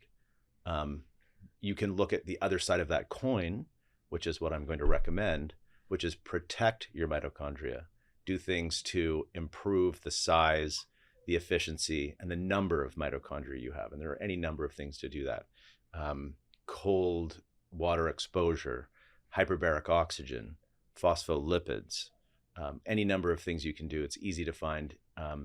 Resistance training probably has the most amount of literature. I think you're absolutely around right. its protective aspect of cancer. And so protect your mitochondria, build your mitochondria. If that was your primary focus, I think you could feel fairly confident that you'd be as prophylactically protected as you could be. Great. Gregory, do you want to chime in, and then Michelle? Yeah. So I'll put a plug in for a company we got no financial interest in, Nutritional Therapeutics. That's their products are based on the research of Garth Nicholson to fix mitochondria. And he coined the term I mentioned before, membrane lipid replacement therapy. I think everyone, in his studies, there's 20 some studies on, he definitively showed that if you improve mitochondrial function, it'll help with pain, chronic fatigue, mental clarity, just everything, just human performance. So and that's just one product. There's similar products out there. I'm just more familiar with it. It's like a supplement? It's a supplement, pills or powder, take it. And so the studies were all, you take it for a couple of months, fix your mitochondria, and then probably just the wear and tear of living, you probably ought to do that a couple of times a year and to fix your mitochondria. And that's membrane lipid replacement therapy with some sort of phospholipid. Phospholipids are phosphatidylcholine, phosphatidylserine. You can get a hold of those very inexpensively, but will they actually get to where they're supposed to go? I worked on that several years. And I had that question. So I'm thinking, man, maybe that's a fountain of youth if we could fix the mitochondria. And I really spent a lot of time and money. And then I stumbled on this guy, Garth Nicholson, had already done it. I'm like, unbelievable. I wasted all this time. And he has clinical evidence. He's done research trials. He's got 22 studies on it. And they're published. I'm like, oh, geez, I just wasted like years. And so I call him up, congratulate him. And he said, well, and he's an older guy now. And anyway, so, that's something that I think everyone should investigate. Some phospholipid that fix your mitochondria. And then if you don't want to get cancer, you probably ought to be every year or two, get a GRAIL test or a similar test. And there's always a new test coming up. That's just the one that's on my thought right now. But, and cancer, way back to we mentioned the Oncoblot test, James Morey, he showed that typically it takes 4 to 10 years for a liquid biopsy. You can pick it up 4 to 10 years before you'd get a lump or a bump that would pick up on the most sensitive test. So find one of these tests like the GRAIL test or another one, get it every year if you can afford it, every couple of years, and you're way ahead of the curve. And if you find it, then you're going to reach out to an HRF, a functional medicine doctor, and they can help you keep that under control, and then you'll never get clinical disease. Great. Michelle, do you want to chime in? Anything else that you got? Just that I think there are things that are out there and you just have to be prepared. You might have to look and just to educate yourself on grounding or the phosphoglycolipids. And don't be afraid of what the results are from the tests if you choose to get the test, because there is something you can do about it. You can be proactive. And just like Den did is, you can take charge of your own health and you don't have to be afraid. That's great. I'll just throw in a plug because I know everybody would probably agree. And if you don't, cut me off and jump in with your own thoughts.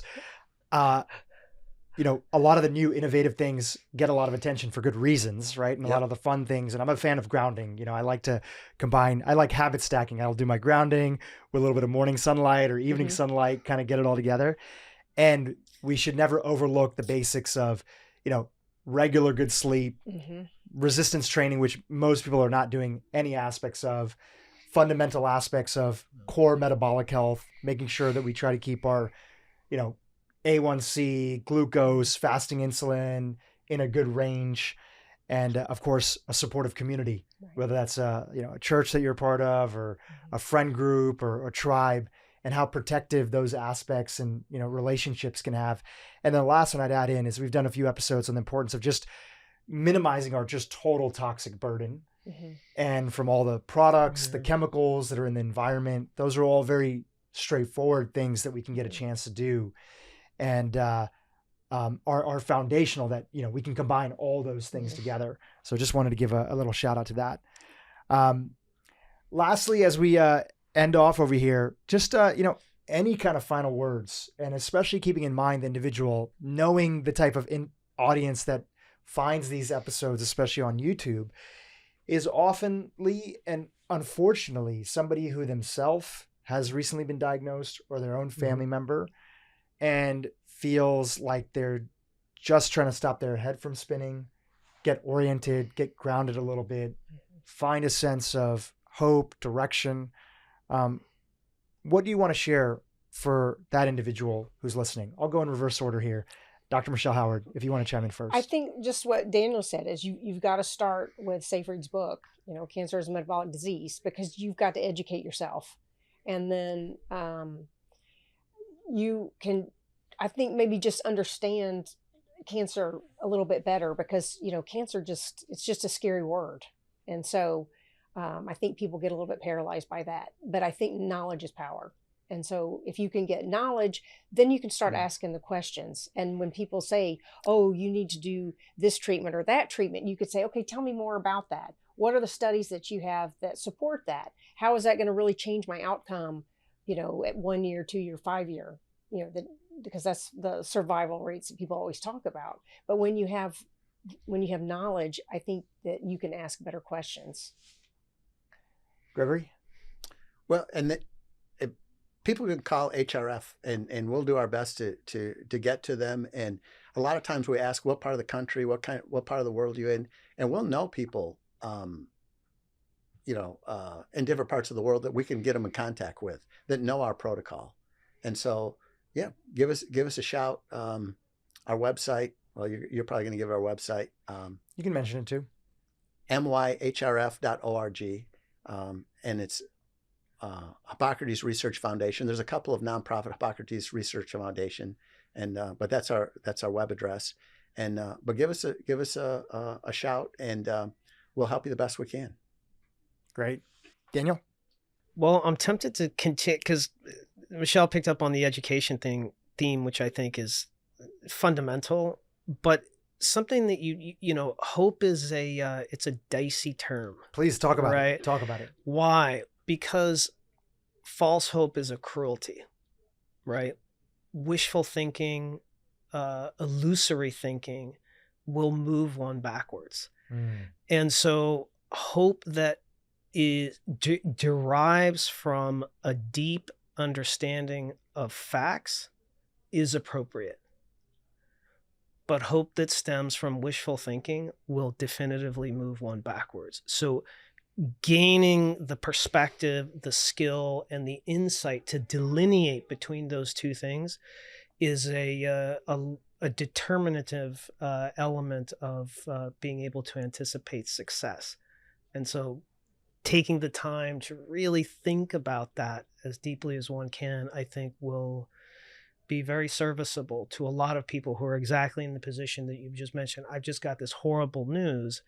How do I navigate and parse this immense amount of information that's coming at me? It feels like you're drinking from a fire hose, right? How do I get to a place where I can very methodically eat the elephant one bite at a time, as they say, and get to a place where one has a very high degree of confidence that's based on a deep body of research and self-education. So that ties back in with Michelle there. Yeah, no, thank you for adding that in. I hope that today on, with us going as deep as we've gone, almost 3 hours now. Yeah.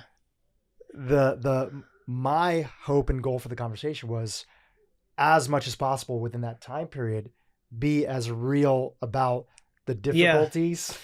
You said it more succinctly than I did. Just be real. Be real. Keep it real. Can't keep it if it ain't real. Dan, you want to chime in? Yeah, sure. I think I'm just going to kind of further jam on this a little bit with a little nuance. As somebody who got one of these diagnoses and found myself searching the tomes of YouTube for information and insight and hope and knowledge, it's very difficult to parse truth from fiction. And there's reason for that, beyond the fact that, science is not always easy to understand and we're not always trained for it. We're at a inflection point, a sort of an overlapping point in history right now, where an enormous group of people, doctors and oncologists, still live in a world where they believe that cancer is a genetic disease, where another group of people have realized and proven and shown with exhaustive studies and research that it is in fact a disease of mitochondrial dysfunction. And though that is the good news, that we now know that we live in this overlapping inflection point, is also the bad news, because you're going to go out there, you're going to watch a podcast like this, and you're going to learn the information we're telling you, and you're going to go and read Seyfried's book or paper or watch his videos. But you're also going to come across an enormous amount of information that literally says the opposite, or that deters you from doing that.